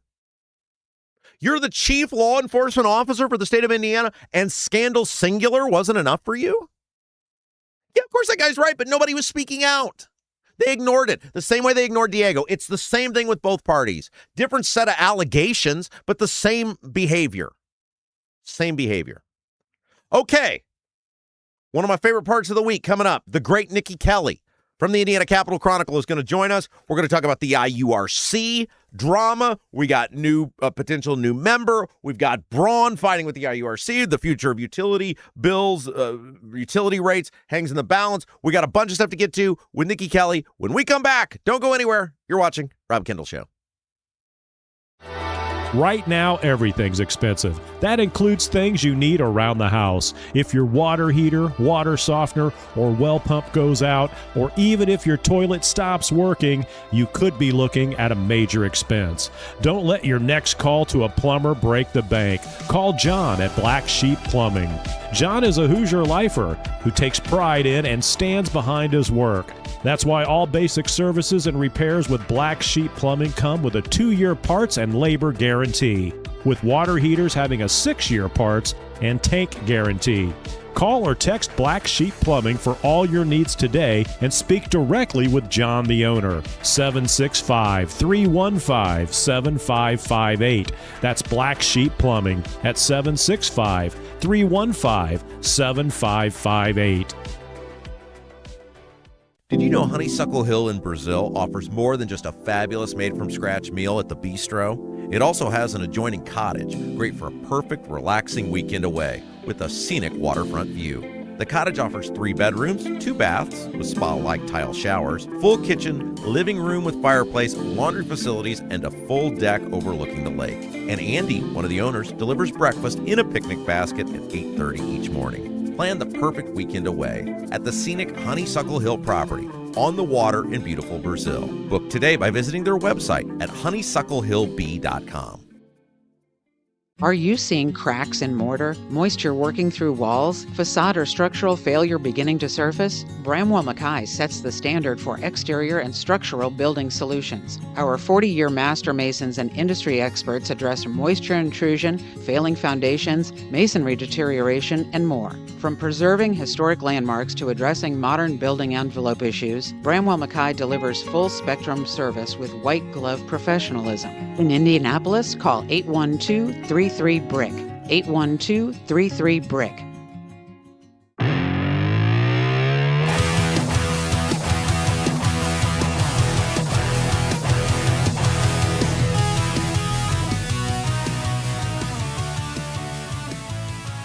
It is the Rob Kendall Show. Welcome back. Joined by one of the best in the business from the Indiana Capital Chronicle, the great Nikki Kelly. Hello. Hello. I hope you had a good 4th. All my digits still in check, and Excellent. my kids slept through the fireworks. Yeah, we have very low standards around here. So, all right. So speaking of fireworks, we've narrowed it down to 12 at the IURC. The nominating committee met. And you and I have had this conversation. We got into it with Jim Merritt on Statehouse Happenings this week. I just think there's a bunch of unrealistic expectations of these people. There's laws they have to follow. Braun seems to think it's the magic bullet. You're the expert. What say you? Well, I mean, he's obviously using his bully pulpit to try to, limit rate hikes. On the other side, you do have to remember these are private companies who are allowed under law to, get some of their investment back. And so it's a fine balance. And I'm honestly surprised that they had 25 applications for this one spot because it doesn't seem to be a very fun spot to be in right now. Well, and this guy Valletta who left, if you kind of read through the tea leaves, he didn't say it directly, but the fact that he put his resume up on LinkedIn before he formally quit, he really made it seem like I don't want to be bullied. I don't want to go along with all of this stuff. So I'm out of here. Yeah, I mean, Governor Braun wants the commission to operate in a much different way. And, he might be able to get those members to do what he wants through that pressure point. But, the utilities also have some legal grounds, and I'm just hopeful it doesn't turn into like where we end up having rate cases before the Supreme Court type thing, because I don't think that's good for anyone. Well, I think that's the logical conclusion on where it's headed because, he's not going to stop. But here, you've obviously covered the General Assembly for a long time. They could make changes through the legislature that would clear a lot of this up and take some of this pressure off the IURC. They could. The easiest thing for them to do is remove some of these sort of outside trackers, or, over the years, utilities have come and said, we need to be able to get reimbursement for this, this, and this. And, probably winnowing some of those down might be helpful. Yeah, because like I said this last year, it's hypocritical of Braun because he signed that bill that gave the utilities all that reimbursement for the SMR technology stuff that's totally unproven. And it's like you just exacerbated the problem that now you claim to be so upset about. He also obviously supports keeping the coal industry alive here, and that he, has been behind those coal plants remaining open, which is costing someone somewhere extra money because these private companies had decided to move away from coal and move to natural gas or other options. And so they're kind of being held, sort of at gunpoint by the federal government, who wants them to keep coal online at an additional cost. Nikki Kelly from the Capitol Chronicle is our guest. You guys had an interesting article this morning. In fact, we led our show with it about how much money was not coming into the state coffers off the gas tax suspensions. The thing that caught my eye was though Braun basically said, well, we're going to have to revisit road funding next year. And it was like, didn't we already just do this last year? Wasn't there already a bunch of road funding stuff?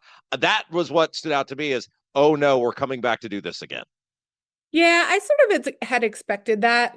They had done like a road, special task force, and then there was a bill that initially had a bunch of more comprehensive approaches, and they slowly took, several things down. So they ended up with a small bill last year that largely just focused on community crossings and wheel taxes. But I think they know the overall discussion of how the state and locals fund their gas taxes in the long term still needs to be had. I mean, the money just isn't keeping up with the inflation of what it costs to pave a road, to build a road.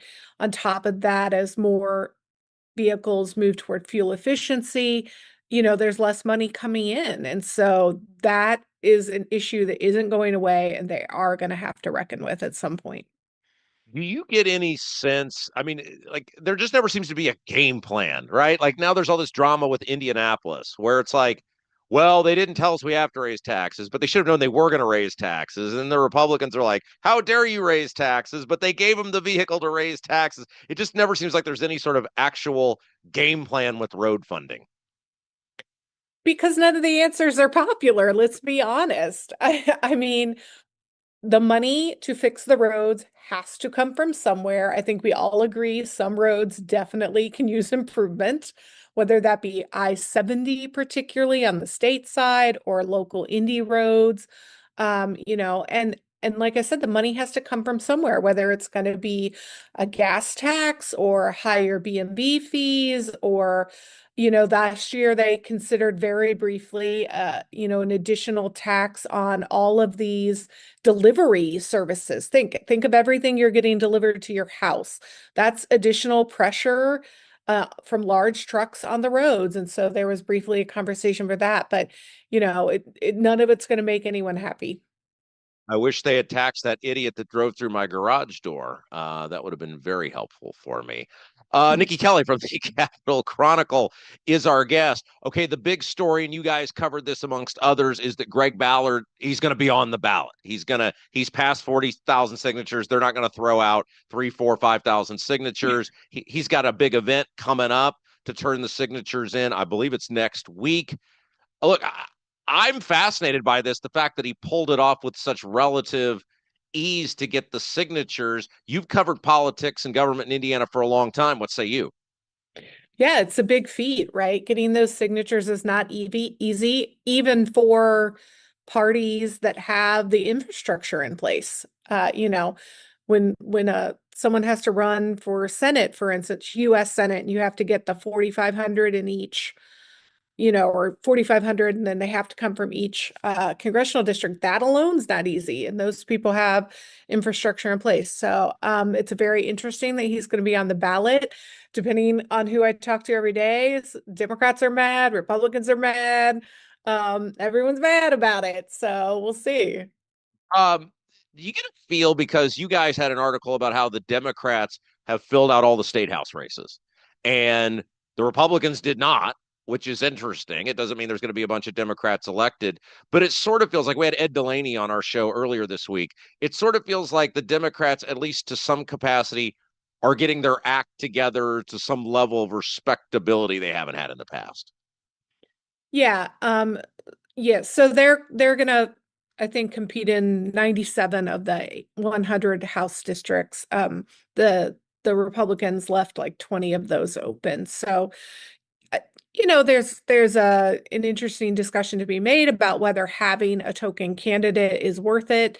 Part of what we'll have to see in the coming months is the quality of the candidates. And then, the proof will be in the voting and whether they can, swing any of these votes, in any of these districts in the House, so that they can at least get rid of the super majority. Yeah, well, that's their goal, right? They've got to get Right. some respectability. You got to help Bo by at the top of the ticket. Two other things I wanted to get to. You guys had a big article about FSSA. They're instituting these work requirements. I read the work requirements. I was like, we didn't have these before. They seem pretty minimal. I was floored that they didn't have the work requirements until now. Yeah, so this is for the Medicaid expansion population, not traditional Medicaid like age, blind, disabled, but the Medicaid expansion, which are basically, able-bodied adults who still don't make a lot of money, but, they now have to prove that they're working. It ends up being 20 hours a week, basically. You either have to be working, in school, or volunteering to continue to have your thing. There's concern from advocates that a lot of people, there are a bunch of exemptions, to be fair. If you're pregnant, or if you're taking care of younger kids at home, that kind of thing. If you're medically frail, the definition of medically frail is coming from the federal government. There are a lot of people who have ongoing health issues that are very concerned about that. So that's something we'll have to watch. The amount of people they've kicked off the rolls over the past year and a half, I mean, it's a staggering amount. You guys had the statistics, hundreds of thousands of people that were getting a taxpayer-funded benefit that were not. And you wonder, I know you guys delved into this a little bit, you wonder, like, could all of these people have been working at the whole time? Or like, how did all these people get on and now they're just off?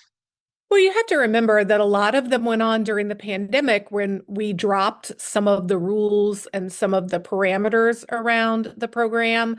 There was also a lawsuit that Hoosiers, originally the program required some small co-pays that got thrown out in a federal lawsuit. So I think we always expected that slowly that would come back down, and we're definitely seeing that as annual, and now they're doing determinations much more than annually, more like quarterly. And so that's part of it as well, is before maybe you were approved in June, then you weren't checked on again till June. Meanwhile, somewhere in there your income might have gone over the amount. And so now they're dropping off quicker than they would have with annual determinations. All right, before we let you go, the state, well, at least some people in the state, appear kind of obsessed with finding out about how many abortions people had and like trying to get this information and they keep getting turned down. Like, what in the world is going on with this? Yeah, so these are called terminated pregnancy reports. They are these reports that doctors have filled out for every abortion they perform for decades in Indiana. And for the longest time, they were public. Now, when I say they're public, they were redacted, like the name of the patient was never provided, and certain things were redacted so you couldn't identify the person.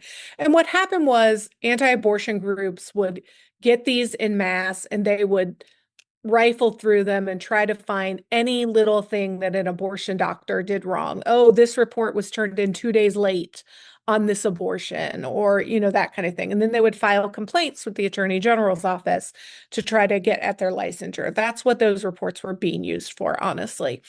And once Indiana did the huge ban, that dropped the number of terminated pregnancy reports down so much that the Department of Health reclassified them as not public because you can't, they were such small numbers that if you put the county and someone's age, you could start to identify the person. And so there was turned into this big argument about whether they're medical records that should be shielded or whether they're public records. And the Indiana Supreme Court this week declined to take that on. They said, we're happy with how this went through, in the lower courts and the Court of Appeals. The aggregate data is still put out there every 3 months. And I do think, this does put the onus on the Indiana Department of Health to do some of that internal work to make sure doctors are, doing their jobs and not missing deadlines or that kind of thing. But, the internal agency still has access to those. It's just that the public won't. She is one of the best in the business. We might not even have a show if it weren't for her. The great Nikki Kelly, you're the best from the IndianaCapitalChronicle.com. Thank you. See you later. All right, we'll take a break. We'll be back. You're watching Rob Kendall Show. Do you have a dog but don't have a fenced-in yard? Your HOA won't allow a fence? Worried about having to watch your furry friend anytime you go outside? Avoid the blazing hot summers and freezing cold winters with All-American Dog Fence. All-American Dog Fence is the cost-effective, easy-to-use in-ground fence system to keep your dog secure and give you peace of mind anytime they're outside. All-American Dog Fence backs their Pet Stop products with a lifetime warranty. Call or text All-American Dog Fence at 317-862-6606 or visit their website at allamericandogfence.com. Mention the Rob Kendall Show and get $200 off a new installation. Buying a home or thinking about refinancing? Work with someone local who understands the central Indiana market. Gary Tedrow with Verity Mortgage helps homebuyers and homeowners explore options for purchasing, refinancing, or even consolidating higher interest debt through their mortgage. Gary's approach is simple, clear advice, and personalized guidance, so you can make confident decisions. Visit loansbygary.homes to learn more or get started today. You've got nothing to lose but dollars on your mortgage payment. So call for a free, no-obligation quote, 317-695-5179. Gary Tedrow, NMLS number 179207 with Verity Mortgage, NMLS number 70345, an equal housing opportunity lender.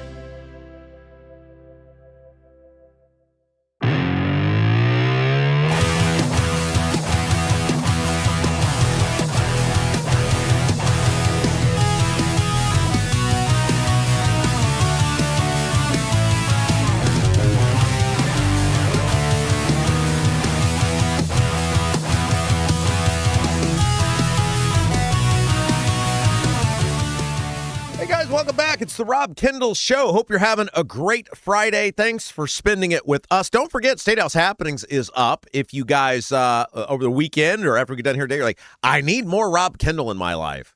You can get it via Statehouse Happenings. It's under the videos tab on our YouTube feed. If you're in the Apple, Spotify, iHeart, if you get your subscriber there, it should be in your feed as well. It's pretty simple. It's 30 minutes. We take the biggest political stories of the week that was, and we jam them into 30 minutes. It's Abdul, it's Jim Merritt, myself.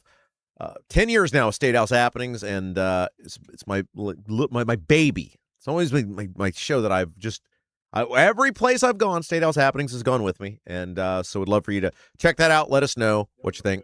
Yes, it's fabulous. Jason does a great job on the video, putting it all together, but it's available on all of the platforms. Guys, if you haven't done so yet, please help us out. Hit the thumbs up button, like the feed. If you're watching us live or on demand on YouTube, that really helps us out. Part of the like, share, subscribe thing. And over the weekend, if you're feeling generous, if you like what this show does, we have a support button. Top of the page, Rob Kendall Show. Support the show. Help us out. $1, $10, $25, whatever it might be. We really appreciate that as well. Okay. Before we talk, the Indy Star had an incredible expose on what's going on with the data centers. And again, the data centers are the battle. And what's fascinating to me is that the politicians won't take the freebie. People hate the data centers. And the politicians are frozen in fear about what to do with the data centers. And this story from the Indy Star, if the Republicans had any organization in Marion County, any sort of stones whatsoever, they should be all over this story about what happened with this Metro Blocks data center. We'll tell you about that in just a second, because we've got to get some sort of parameters around the data centers. It's ridiculous. Hey, before we do that, found your next home but haven't sold your current one yet? One of the biggest challenges facing homeowners is a coordinated sale of their current home with the purchase of their next one. Gary Tedrow with Verity Mortgage helps Central Indiana families explore bridge loan and home equity loan solutions that may provide flexibility during the transition. Whether you're moving up, downsizing, or need access to your home's equity, Gary takes the time to understand your goals and walk you through the options. Visit loansbygary.homes to learn more. Loansbygary.homes to learn more. Gary Tedrow, Verity Mortgage, NMLS number 179207, equal housing lender. Guys, next week is going to be fun. Matt Gentry is going to be back here with us. And he's mad that he's mad that we were mean about the referendum for the police station, and now he's mad that we were mean about the the complex. And I give Gentry credit. A part of me likes Gentry because he's like, we'll talk about it. Let's do it. Okay, fine. So always a fun winner with you, the audience. He's mad about a bunch of stuff, so we may go at it for an hour. I told him I may not have to come into work on Tuesday. We're going to record it on Monday, and then he'll be in with us on, it'll air on Tuesday for you guys. Well, let's talk about the data centers. Indy Star with the expose. And this relates to the Metro Blocks data center, which if you guys look, there's so many of these data centers. I know it's almost impossible to keep track, but we covered this. It's this data center that's proposed in the Martindale Brightwood neighborhood. And it's a almost exclusively minority neighborhood, and people were very upset about it. And one of the things that has come to light thanks to digging by the Indy Star. Now, what appears happens here is the Star got tipped off from somebody in City Hall.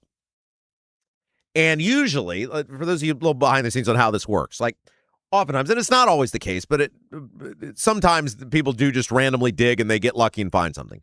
But most of the time, what will happen is a reporter or a commentator, if it's me, you'll get tipped off to something. You'll get told, hey, this went on, here's what went on, and then you got to fill in the blanks. So when these stories like this surface, the Star isn't just randomly digging on the Metro Blocks data center. They get tipped off from somebody who gives them enough information that they can start to fill in the blanks via public records requests. So that's sort of like the behind the scenes of how all of this works. So what came out of somebody inside of City Hall is that the city planning department was against this Metro Blocks data center. In fact, according to the Star, city employees recommended denying the project, according to emails obtained by the Indy Star through a public records service. Damn, I'm good, aren't I? That's exactly what I just said, right? That's how it works. Somebody went to them who's pissed off, said, here's what happened, leave my name out of it, here's what you need to know, and then they can get it via the public records request. So what appears to have happened here is, and so again, let me, remember I told you local's hard? A lot of people don't do local because it's hard. They don't know how it works. It's either just to spout talking points, like national talking points. Here's something we'll do that other shows won't do. I'll explain to you how this process works. So when an item goes before a planning commission, so remember we told you before about the layers. The planning commission, it's not always true. Indianapolis is a little different, but usually the planning commission is a non-binding recommendation. The planning commission's job is to look at the ordinances on a proposed development or a proposed zoning change. Look at the ordinances for your city or your town, and then based on those ordinances that have been drafted by the council of the city or town, make a recommendation to the council and say, here's what your ordinances say. Here's why we're either in favor of this based on your ordinances or against this based on your ordinances. As part of, and a major part of, being on a planning commission, you look at a staff recommendation. Staff recommendations should. Now, I'm not saying they're the end-all be-all because there's a lot that goes into it. And the staff are not the elected or appointed people. They're workers. But the staff recommendation, the job of the staff recommendation is to sort of be the precursor to the planning commission. Planning commission, we've looked at the ordinances. Here is what we believe based on what our city, what our town is trying to do, what the ordinances say, and we give you what they call it a staff recommendation. And it should, just like the planning commission recommendation should hold a lot of weight, the staff recommendation to the planning commission should hold a lot of weight as well. And so what is being alleged, and now it appears confirmed based on the reporting from the Indy Star, is that the initial recommendation from city staff on this Metro Blocks data center in Martindale-Brightwood was negative. However, and this is where the story gets juicy, 12 days later, it appears, for some unknown reason, the staff flip-flopped. According to the Star, following internal conversations, the city then claimed it would support the data center going forward. Employee an employee said in an email to Tyler Oaks, an attorney representing Metro Blocks. So they had initially come out and said, we're against it. Then something happened internally, and then 12 days later, they changed their mind and said, no, now we're for it. The email did not explain why staff changed their mind or provide evidence to support the new stance. Giant red flag. Giant red flag. Because look, the staff has a conversation. The staff should be looking at ordinances. They should be looking at history. They should be looking at all these things and say, okay, based on all of these things, the ordinances, the goals of the community, all of this stuff, we come to this recommendation. If for some reason that changes, it should be spelled out, because what happened here is the staff had a negative recommendation. They sent this attorney for Metro Blocks an email, and then 12 days later, we changed our mind.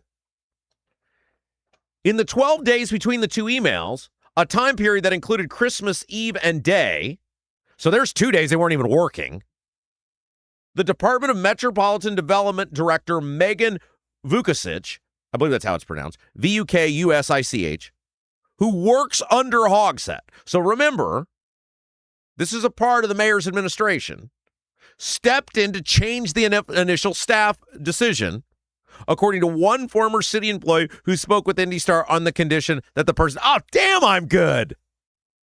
I got that 100% right. That's exactly how they got this. Some person came to them, was like, this is BS.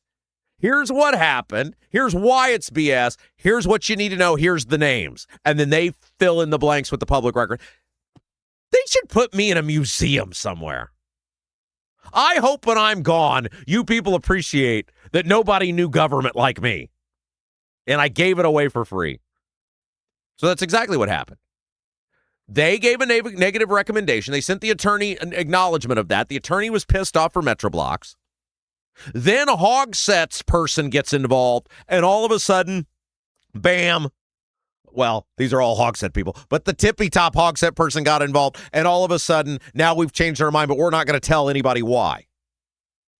In an interview with Indy Star on July 9, Vukovic said moving forward with the recommendation to deny the proposal would have been, quote, an illegal overreach of the department. Since data centers do not have a clear definition in the local zoning code, city workers must look at past similar cases, she said. Over the years, Indianapolis has allowed several telecommunications and colocation data centers. Vukovic, now I cannot believe she admitted this. I'm going to read you her quote. I cannot believe she admitted this in the email. But Vukovic said she did not demand her staff to change the zoning opinion on metro blocks and stressed the decisions are collaborative to follow state laws on zoning. Doesn't sound like it was collaborative. It sounds like the city department had already come up with a collaborative decision, which is we give a negative recommendation to it. It sounds like the only reason it changes when this woman got involved. I cannot believe she said this in the quote. This is unbelievable. Personally, I don't like data centers. They are not my ideal development. But that's not a part of our consideration.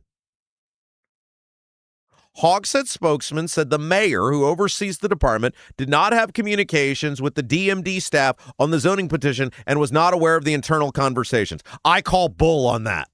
The same way he didn't know about those wish lists. Remember the new thing, the wish list that his mega donors gave to City Hall? This is a massive public policy issue. There are massive ramifications. There's going to be, either way, massive opposition, or there's going to be pushback from the developer. Data centers are the thing, and you're telling me they kept Hogsett in the dark on this?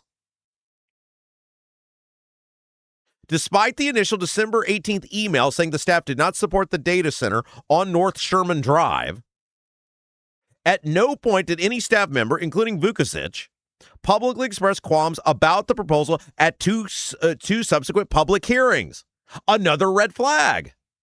You guys were against this for a reason. Even if you came to the conclusion you had to do it, how are you not expressing that in the public meetings? Hey, look, we ultimately came to this conclusion we had to do it. However, here are the concerns. Here are the reasons we were initially against this. How are you leaving that out in public meetings? A group of residents filed suit in May asking a Marion County court to block the rezoning decision to allow the data center.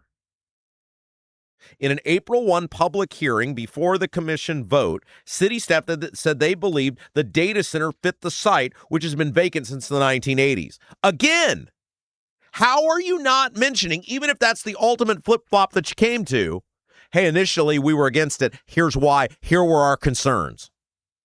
It appears to be a deliberate exclusion of very pertinent information.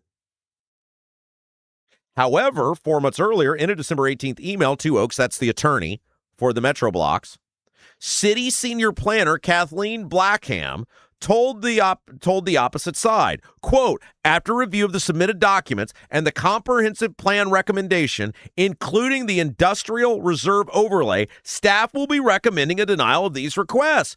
Again, it appears either your staff doesn't know what's going on or know the laws, or somebody came in with a heavy hand. Because it appears right here, they cited all the stuff. They cited why they were going to give it a negative recommendation until Hogsett's higher up got involved. The attorney filed back an objection email and, according to the Star, received no response from Blackham for 12 days. That's another issue. What went on in the 12 days? Why was there no response? Then on December 30th, got the email saying they were moving forward. Quote, after further consideration, staff will be recommending approval subject to some commitments. Those commitments are currently under review and will be forwarded to you in finals. Look, it appears here the data center people just steamrolled because somebody in city government wanted this, steamrolled the city planning staff. The former city employee, remember, this is the anonymous person who tipped the Star off to this. The former city employee said when the group of almost a dozen employees initially decided not to back MetroBlock's proposal, no one offered a dissenting opinion.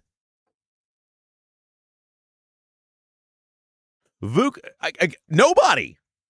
The staff are the people whose job it is to know the law. And nobody offered a dissenting opinion. Vukovic emphasized that there is no concrete roadmap for data centers, leaving city employees on their own as to best interpret how to work within current zoning constraints. Well, that's not what you said. She said legally they had to take it. But right here she's saying there's no concrete roadmap for data centers. She appears to be contradicting herself in what she told the Star. She does say the thing that is true, though. We've been put in an impossible task, and we have no baseline regulations, and we are trying to do our best. Well, okay, first of all, it appears doing your best from the staff was no, and then you got involved and it was yes. You said, it appears in this quote earlier, let me go back and see if I can find it here real quick. Vukovic, according to the Star, Vukovic said she did not demand her staff change their zoning opinion on MetroBlocks and stressed the decisions are collaborative to follow state laws on zoning. Again, it appears, according to this person who tipped the Star off, the collaborative was no, and you got involved and it was yes. If there's no concrete roadmap for data centers, leaving city employees on their own, it appears they came to a conclusion and you said no. She is right, though. I blame the state of Indiana. The state lawmakers, the Republicans who control our state government. They are refusing to act on data centers. They're refusing to provide any sort of guidance, any sort of floor of obligations, any sort of roadmap for what communities can do. And it's leaving everybody out like the Wild West.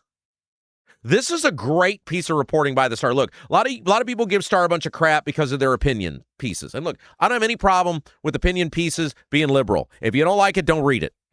The Star does a ton of fabulous reporting. And look, full disclosure, you guys know this. I write opinion pieces for the Star. Pretty hard to say the Star's super liberal in their opinions when they got Rob Kendall writing for them. Now, they have liberal writers. Of course they do. But this stuff right here, this is why we should all be invested, whether it's Capital Chronicle or Indy Star, in supporting and propping up as many of our local media outlets as we can, because this stuff is important and it wouldn't have existed, it wouldn't have come to public light without the Star. Great job by the Indy Star getting to the bottom of this. Hey guys, it's Friday, right? Yeah, it's Friday. That means Honeysuckle Hill Bistro open for dinner tonight. In beautiful Brazil, opportunity to get away, evening out, evening about, on the water. Also open tomorrow night for dinner and Sunday for brunch buffet. If you're looking to get away, get on the water, breathe, relax, have an evening meal outside. Beautiful atmosphere there. Woods surrounding the property. Honeysuckle Hill Bistro, that's the place for you. Listen to the menu this week. It includes steak Diane, country-style pork ribs with honey bourbon sauce, key lime cheesecake, chocolate pie with pie crust handmade by Jody, and a whole bunch more. You can see the full menu. Just Google Honeysuckle Hill Bistro. Full menu, Honeysuckle Hill Bistro. Or reserve your spot today. Reservations encouraged. 812-443-3003. 812-443-3003. All right, we got a bunch more to get to. It's hour 3. We made it. Hour 3 is here, kids. And, of course, hour 3 brought to you by the great John Rust. Reminder, John Rust, his big event, October 3rd, Saturday at the Palatial Rust Estate in Seymour. You're invited. Catering by Double D's. I'm going to give a little speech on how great the country is. Patriotic music, antique car show, Jason's birthday, and a whole bunch more. And also Tina's from Double D's. Saturday, October 3rd. RSVP, that's all we ask. That's all he asks for the big event. So he knows how many people are coming. rustforamerica@gmail.com. rustforamerica@gmail.com. Thanks to John Rust for our third hour and this fabulous event to celebrate you, the Rob Kendall Show listeners. October the 3rd, Saturday in Seymour. Come join us. Come hang out with us. All right, we're going to take our final break of the day. When we come back, The wheel taxes, they're everywhere. They're coming. We told you it was happening. Trump, he wants another shot at birthright citizenship. And, of course, Jason will have the best YouTube comments of the day. All that and more coming up next. You're watching Rob Kendall Show. Do you have a dog but don't have a fenced-in yard? Your HOA won't allow a fence? Worried about having to watch your furry friend anytime you go outside? Avoid the blazing hot summers and freezing cold winters with All-American Dog Fence. All-American Dog Fence is the cost-effective, easy-to-use, in-ground fence system to keep your dog secure and give you peace of mind anytime they're outside. All-American Dog Fence backs their Pet Stop products with a lifetime warranty. Call or text All-American Dog Fence at 317-862-6606 or visit their website at allamericandogfence.com. Mention the Rob Kendall Show and get $200 off a new installation. Right now, everything's expensive. That includes things you need around the house. If your water heater, water softener, or well pump goes out, or even if your toilet stops working, you could be looking at a major expense. Don't let your next call to a plumber break the bank. Call John at Black Sheep Plumbing. John is a Hoosier lifer who takes pride in and stands behind his work. That's why all basic services and repairs with Black Sheep Plumbing come with a 2-year parts and labor guarantee, with water heaters having a 6-year parts and tank guarantee. Call or text Black Sheep Plumbing for all your needs today and speak directly with John, the owner. 765-315-7558. That's Black Sheep Plumbing at 765-315-7558. Buying a home or thinking about refinancing? Work with someone local who understands the central Indiana market. Gary Tedrow with Verity Mortgage helps homebuyers and homeowners explore options for purchasing, refinancing, or even consolidating higher interest debt through their mortgage. Gary's approach is simple, clear advice, and personalized guidance, so you can make confident decisions. Visit loansbygary.homes to learn more or get started today. You've got nothing to lose but dollars on your mortgage payment. So call for a free, no-obligation quote, 317-695-5179. Gary Tedrow, NMLS number 179207 with Verity Mortgage, NMLS number 70345, an equal housing opportunity lender.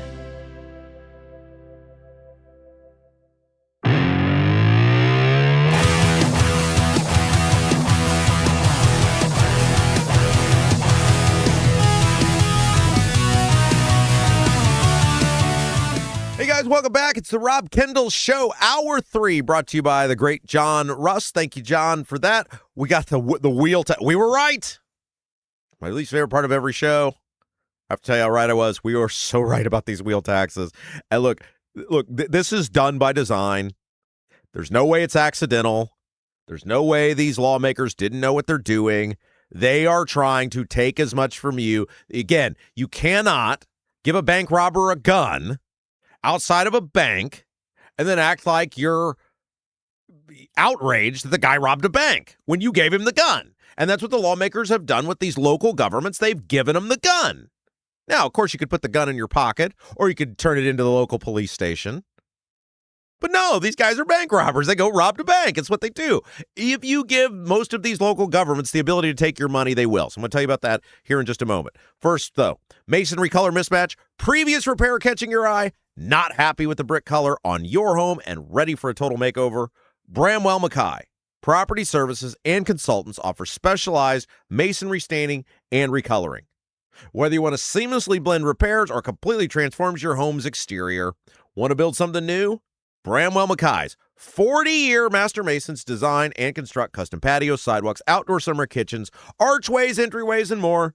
Bramwell Mackay, BramwellMCKAY, BramwellMackay.com. Beauty built to endure. Just a reminder, too, if you haven't done so yet, hit the thumbs up button. Like the feed, whether you're watching us live, watching us on demand, watch us over the weekend. Hit that thumbs up button. Really helps us grow the Rob Kendall Show. All right. So Fox 59 had an interesting article, and we warned you. I warned you last year. I warned you this year. All I can do is throw up the red flag, shout it as loud as I can. I can't stop it from happening. But we warned you last year when the property tax bill went into effect that local governments were not going to take the hit.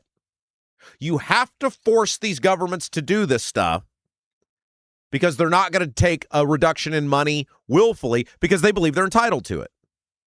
They're not capable of being creative and figuring out other ways to figure it out.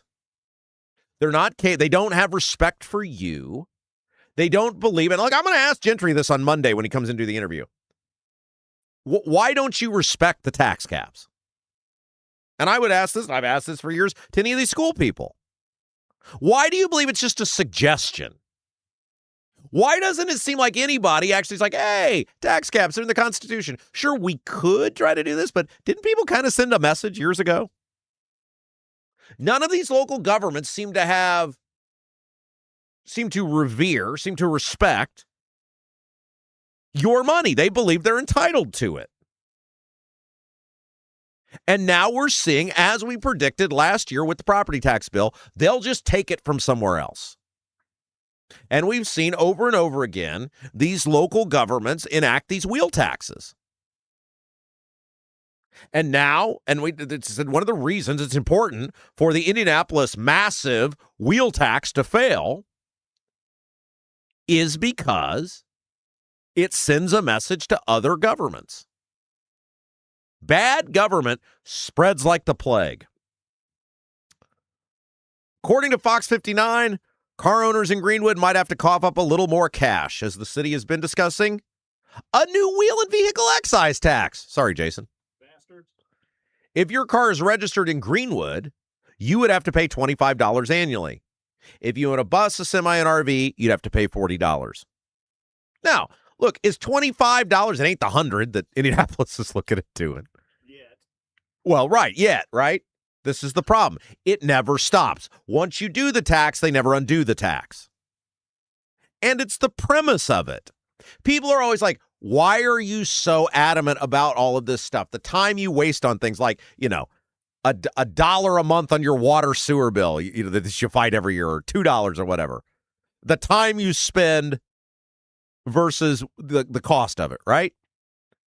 And guys, it's interesting. A couple years ago, I thought this through, right? And I said, all the time I'd spend going to the local government meetings, all the time I spend to emails and talking about the radio show, I could just get a second job and work a few hours. Within a few hours, I got it paid for. And I did that. You guys remember I got the second job at the golf course. Remember that? And you know what I did? Because of the way my brain is wired, the whole time, because I wasn't able to go to a lot of the meetings anymore because I worked at night, and I ended up making more money than any of the tax increase. I ended up financially coming out ahead. But the whole time I sat there, I just would seethe. I'd say, I should be there. This is wrong. Because the growth of government isn't just about the money. It's about the negative impact that it has on your life. Because they never use the money efficiently. They never use the money effectively. Do you ever really look around and go, damn, I'm getting a great value for my money? There may be some that are more egregious than others. But you think about what do you pay on your property taxes? Like if you live in a $300,000 home, you pay $3,000 a year. Plus a referendum if you have one. But let's just say you pay $3,000 or $4,000 or $5,000. Do you ever look around and go, damn, what a great value I'm getting? I'm practically stealing from these people.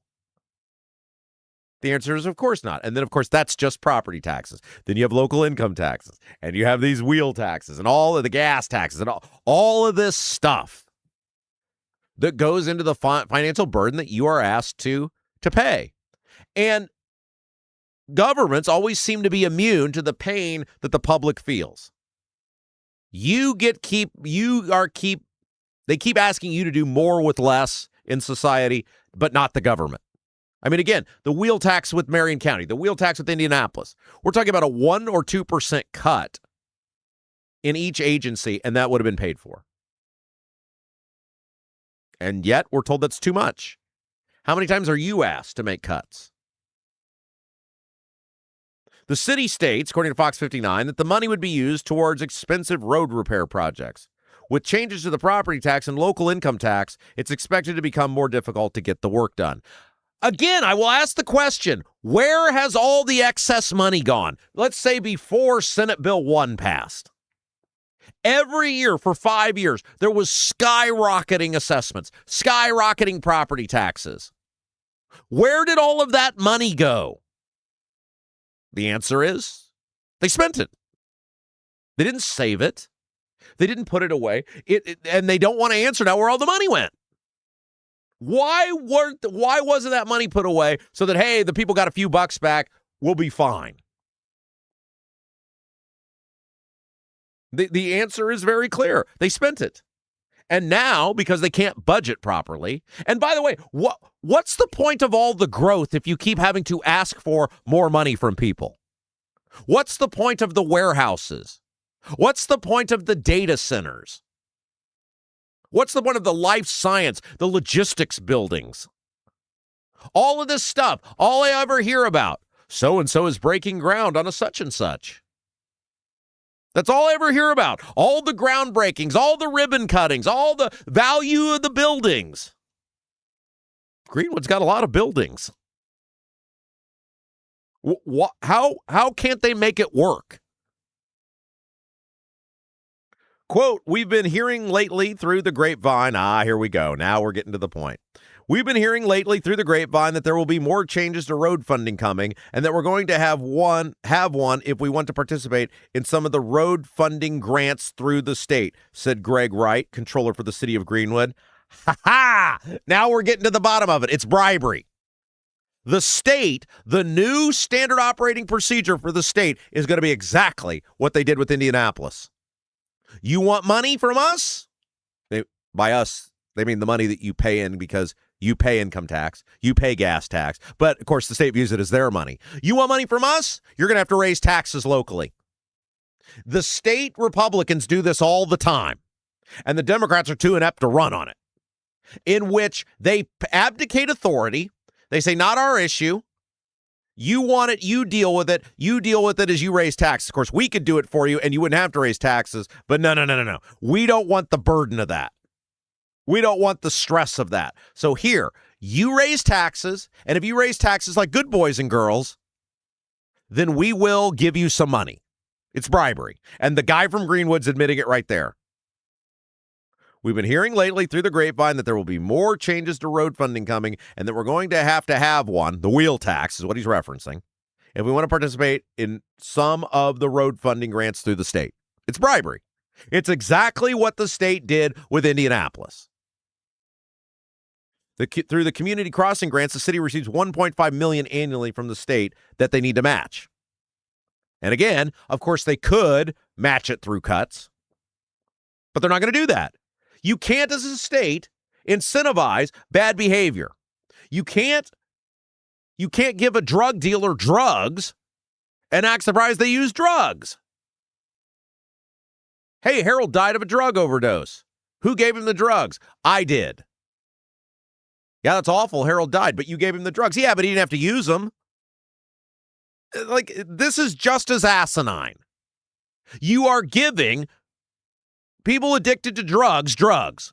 These people are addicted to spending money, and you being the state, keep giving them vehicles, no pun intended. You keep giving them mechanisms by which to raise taxes, and then you would act surprised that they're raising taxes? Quote, we are anticipating that it will become a requirement of the program to have a municipal wheel tax to get the community crossing grants, Wright said. Bingo. This is it. This is the Republican Party. See, when I hear all these people, they're like, well, we don't want Indiana to become California or this liberal state. What the hell do you call this? They're literally saying, and this is the city saying this, Greenwood, saying they believe the next step is going to be, in order to get money from the state, we're going to have to raise your taxes. How is that any different than any of these other liberal places? The answer is it is not. The answer is it is not. It is exactly the same. So Greenwood, your taxes are going up. Wherever you live in central Indiana, there's a good chance that your community is going to join them sometime soon. Keep voting for the Republicans. This is what you're going to get. I mean, I find it fascinating that people are outraged over Ballard running, and then they're like, no, the Republicans, they're great. Really? This is great? This is what the Republicans are all about? Don't listen to what they say. Look at what they do. And what they do at every turn is they raise your taxes. That's who the Republicans are. Now, they'll bitch about the Democrats doing it.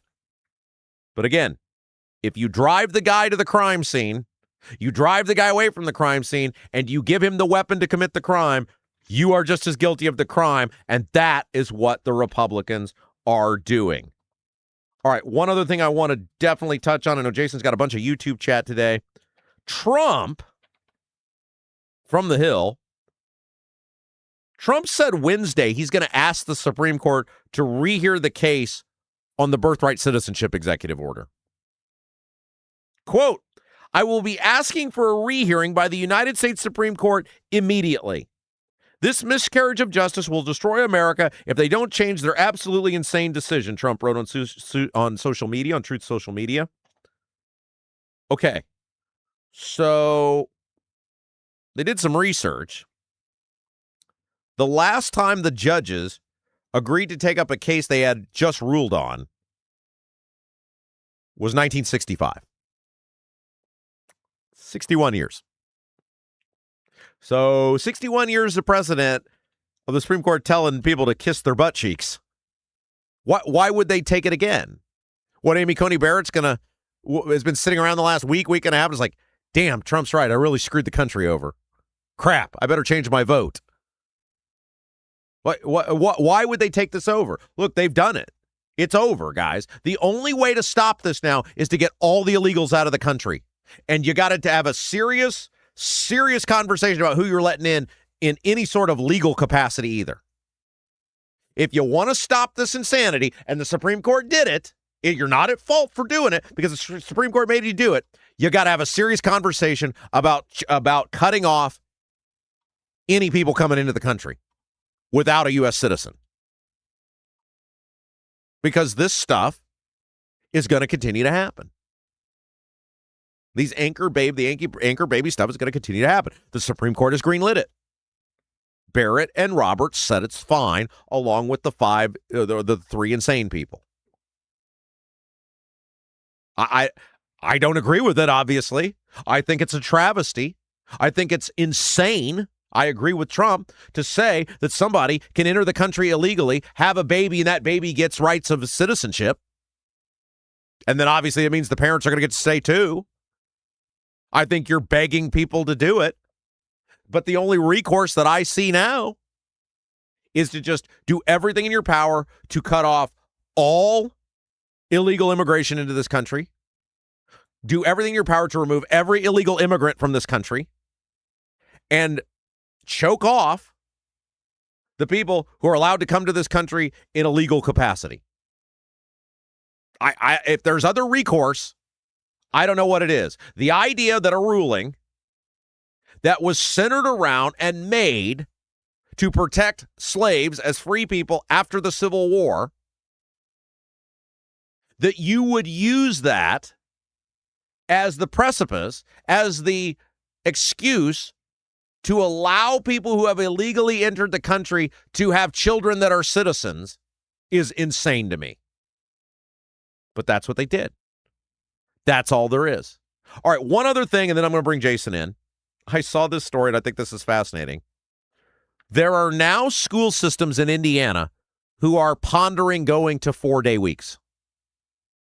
We've seen this with the work days, but now school systems are potentially eligible to do this. So the Capitol Chronicle had an article about this, and it's very interesting. Schools can now apply for a flexibility waiver through the Indiana Department of Education to move to a 4-day school week. If I'm a parent and you can prove to me that my kid's education won't suffer, which, look at the public education system. I'm not sure I'm necessarily opposed to this. Schools must earn, here are the 4 requirements the school system has to hit. Schools must earn an A grade through the state's A through F accountability model. Schools must also offer transportation for students who choose to to attend a school operating on a 5-day schedule. So that said, if you go to the 4-day week and a parent says, I don't want to do that, you have to be able to provide transportation, which that's not a bus. That's going to be some sort of direct transportation. If a kid wants to go to a 5-day school doing 5 days a week, meet the state's $45,000 a year minimum teacher salary threshold, and offer enrichment and remediation at no cost to parents. The school day is not in session. So I don't know what enrichment and remediation at no cost to parents means, because why wouldn't you just have a 5-day school week? But those are the requirements. The State Board of Education must then grant approval before a school can transition to a 4-day week. There is one school in the state doing this right now. It was a pilot program. It was Vinton Elementary School in Lafayette. It has an enrollment of 408 kids. The school starts at 8 a.m. Monday through Thursday with the dismissal delayed until 3:45. So basically they're tacking on, what is that? An hour, right? They're starting at 8. Do schools usually start at 8 or is it 9? Either way. I thought elementary school started at 9. Are they all different? I mean, high school's early. Regardless, it's 8 through 3:45. And through that, they meet a necessity of the required 54,000 minutes of instruction. That's what you have to get each year, 54,000 minutes of instruction. How could a person have to get 54,000 minutes of instruction and the kids be this poor off? And the school accomplishes this in 151 days compared to the typical 180 days. Students will attend class on Fridays when a holiday falls on a Monday, so they don't miss 2 days in 1 week. So basically, if you have a holiday, you have to go on Friday throughout the week. 850 school districts do this across the country. They save between 0.5% and 2.5% a year on their budgets. Here's been the results so far of this elementary school going to this pilot program. And this is according to the principal, Cindy Preston. Student disciplinary referrals are down from 495 to 293 last year. Staff absences declined from 656 to 398. 89% of third graders passed their spring assessments, up from 73% on a 5-day week. And according to Preston, a clear majority of parents and staff report they are satisfied with the 4-day schedule. I got to say, if you could prove the education doesn't suffer, which it appears based on the statistics they're throwing out. Now, again, this is the principal. I have not done a deep dive. I'm not confirming them. I'm just telling what the principal's saying. It appears there was tangible benefit, tangible improvement going to a 4-day week in which kids apparently are capable of maximizing their learning time. And in an era in which we're seeing costs rise for everything, this could be a blueprint for the future. I got to say, now I worked a job where it wouldn't have worked to have a 4-day work week. You got to talk about the news every day. But if I worked a regular job, I would much prefer to have an extra hour and a half added to each workday, get it done, and not have to come in on Friday. I'm a super motivated person. I could absolutely do it. It wouldn't bother me. Again, I've never really worked a job where I could do that. But if I did, I would absolutely prefer to have the extra day off. I think it'd be great. What do you guys think? Would you have a problem with your kid going to a 4-day school week? Would you like to work a 4-day work week? Let us know in the YouTube chat. Brought to you by Black Sheep Plumbing, which, speaking of, here we go. All right. Yeah, I'd dig a 4-day work week. Yeah. I mean, look at the way we talked about it last week. Well, we've got 8 weeks before another 3-day weekend, and it's like we're looking at that not as a positive, although, of course, we want to be here every day and have no problem with it because everybody else is working every day. But, but you know, we come in and a lot of people have very grueling jobs and they really have to use their brain, and it's taxing and things. Some people just go and do physical labor, very taxing on their bodies. But in school, you know, I think it would be a benefit 4 days because they have the mind has to relax. Right. And they may be ready more for a Monday than if they have a Friday off. But people call that lazy, but who came up with a 5-day work week? It wasn't like in the Constitution. It wasn't in the Bible. It was just people that came up with it and said, we work 5 days. Why not 6 days? Why don't we work 7 days a week? Right. Why do we need a day off, 2 days off? The Lord says you're supposed to take a day off. Oh, is that right? Well, of course, Sundays. What am I thinking? But, other religions, Saturday's got to be a day off. But the point is, it's a man-made thing. Well, you're lazy if you don't. But look at all the not homeschooling, but the when they were trying to do all that schooling from home during COVID and all that. E-learning. That e-learning, right. They weren't getting the hours. No. That was silly. No. Okay, here's one thing that I would like to see as a part of this is if you have a high schooler, and it'd probably have to be a high schooler, I don't know, maybe a junior high kid, that extra day should be spent in the real world. Like either whether it's a job, an apprenticeship, an internship. Right. You're teaching them how to do something. Well, I just remember as a senior in high school, I mean, a lot of people, they only required to come in for the one class. I think it was some sort of, and even though I was there most of the day because I had a girlfriend, so I was like, I'll go hang out at school all day. And I was taking, journalism and yearbook and doing photography and all that. And then you got the study hall, lunch, a lot of almost like the government, you do a lot of nothing for a lot of the time. Right. So are you really, speaking of which, are you doing? and I didn't get to it last week, there was an article. Some girl graduated from Fishers High School. She never missed a day of school. That's ever. Insane. Kindergarten through high school graduation. She never missed a day of school. Right. Did you ever have perfect attendance? Oh, absolutely not. No, hell no. I needed a day off every now and then. You just got to clean the brain out. I don't think they're allowed to do this anymore. When I was in school, if you had perfect attendance in high school for the year, that meant no tardies or absences. So you had to get all your classes on time and just to be in there. It's not realistic, though. Well, I did it. Well, you didn't have to take the final exam. Yeah. Oh, okay. Those final exams were horrible. As long as you showed up every day. So you basically got a week off of school if you could make it to school every day. So like my senior year, I'd be dying. I'd be showing up. Out of there. See, I don't think they're allowed to do that anymore. A lot of logistics. People got to go to work, and the kid's a babysitter and all that kind of stuff. But I don't think you need to correlate one with the other. I lived right next to the high school, so I would walk home for lunch every day. They never let you do that anymore. Right. But I walk home for lunch every day.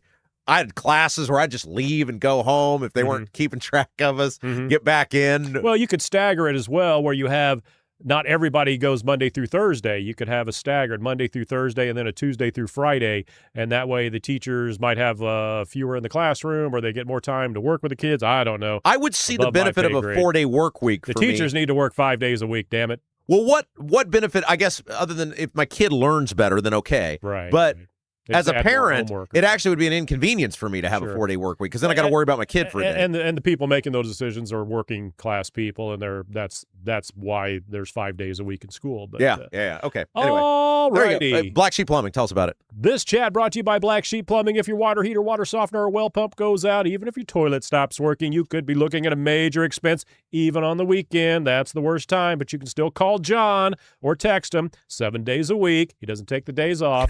Black Sheep Plumbing. They can do the job right at a fraction of the cost of the big guys. Owner John McKinney, he's a Hoosier lifer, probably works 7 days a week, takes pride in and stands behind his work. That's why all basic services and repairs of Black Sheep Plumbing come with a 2-year parts and labor guarantee. Water heaters having a 6-year parts and tank guarantee.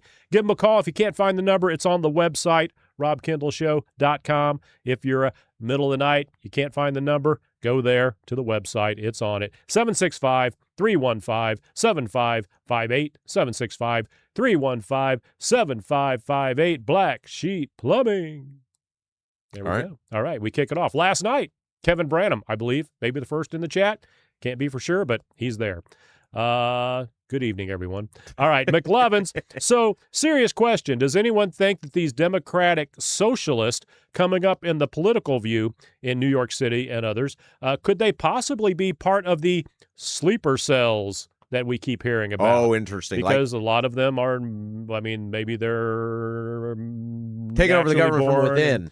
Taking over from within. Yeah, interesting. Yeah. Well, look, these people, you hear them speak, they clearly have, many of them, great disdain for our country because it's not what the Democrat socialist people, a lot of them, it's not about like, hey, I just think the country could be run better. Like there's there's disdain, Right. hatred for America when you hear a lot of these people talk.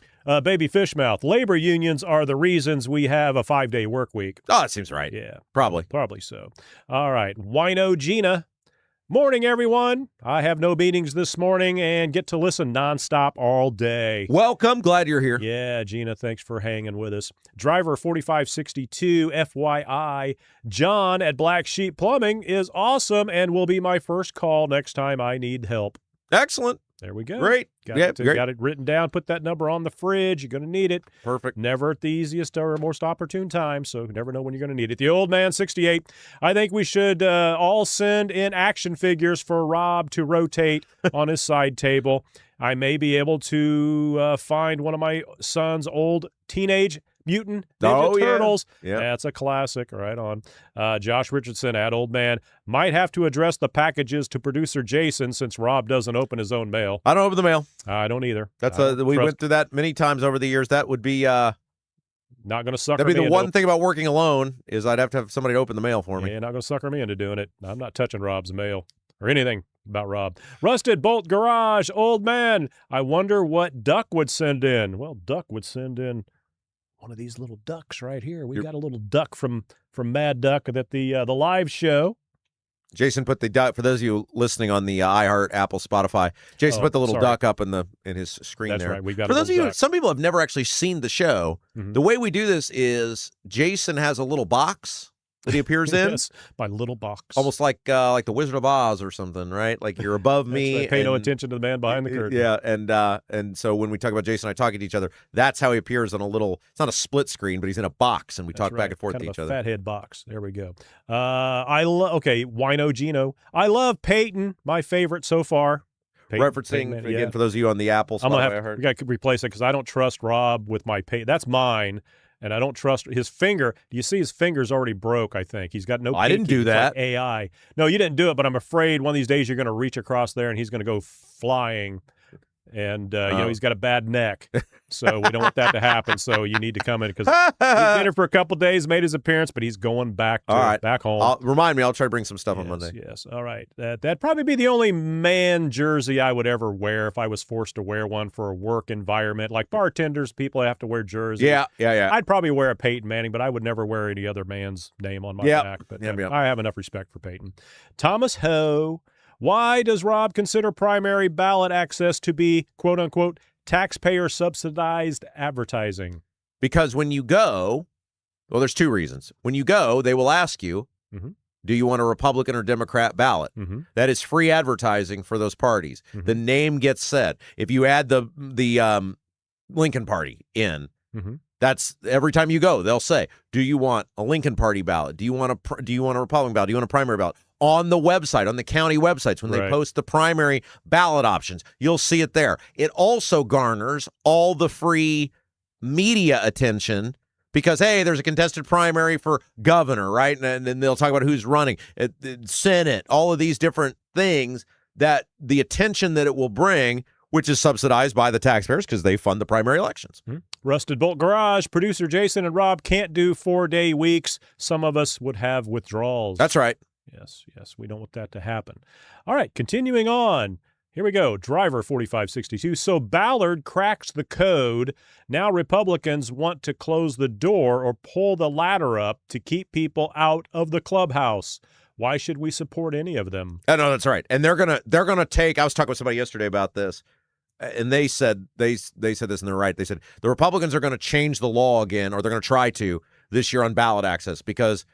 If you've seen this in the past, where you really saw this was rainwater, where remember rainwater did well, and then their immediate response was, we got to change the way we elect libertarians. Right. So he hired me to do his commercial. That's right. That's why he did well. Yeah. Yes. And the same thing is true with Ballard. Ballard's cracked the code, which I've been talking about how to crack the code for years. They'll change it now because he played by the rules they set forth. It's the same way they want to close out the primaries because Spencer Deary won that election or is winning that election by playing by the rules they set forth. The Republicans do this all the time. People, when they don't control the outcome, by people winning by the rules they set forth, they change the rules. They will absolutely try to change the rules of elections next year. Steve Green with an E, no opinion on the 4-day work week. I'm on a 0-day work week. That's right. He's his wife's pool boy. Or no, it wasn't pool boy. What was he? He was something. I forget. Okay. Moving along. Steve Green with an E adds earlier, there will be no exposing of Diego no matter who wins. No accountability ever. Well, and so this is the debate. I think the buys would be invested in. Well, I think the buys would be invested in exposing it because it'd be good for the party. Now, Ballard, look, as mean as they've been to Ballard, why wouldn't he expose it? Mm-hmm. Look at how they've treated Ballard. Why wouldn't he put it out there? I don't see Ballard doing it unless it's like under the cover of darkness. I don't see him coming out. I can see Buys doing it, but I don't see Ballard. I think Ballard would just be like, I don't need that. I can win without it. Buy would look like an idiot after campaigning on all the Republican corruption to get in there and not point out, here's the corruption. That's what I'm saying. He wants to be something other than Secretary of State. It would be stupid of him not to take the freebies. Yeah, I think as Ballard looks at his finances, I believe he probably thinks, well, the buys will cover that. That doesn't need to come out of our coffer. All right, Josh Richardson. At Steve Green. This is what I think, too. No matter who wins, I cannot see all that Diego has done truly being exposed. It would hurt too many other politicians. Yeah. Possibility. Yep. John Rust. Hello, John. Morning, Robbleheads. Thanks for the reply emails with address for printed directions. I've replied to all as of this morning. So if you haven't got a reply, make sure you get a hold of John. That's for the my big birthday party on October 3rd. And, the other party as well. rustforamerica@gmail.com. We want to see all of you people there. We want a great showing. Come hang out with us. It's totally free. No cost. You get Double D's barbecue and cake. All right.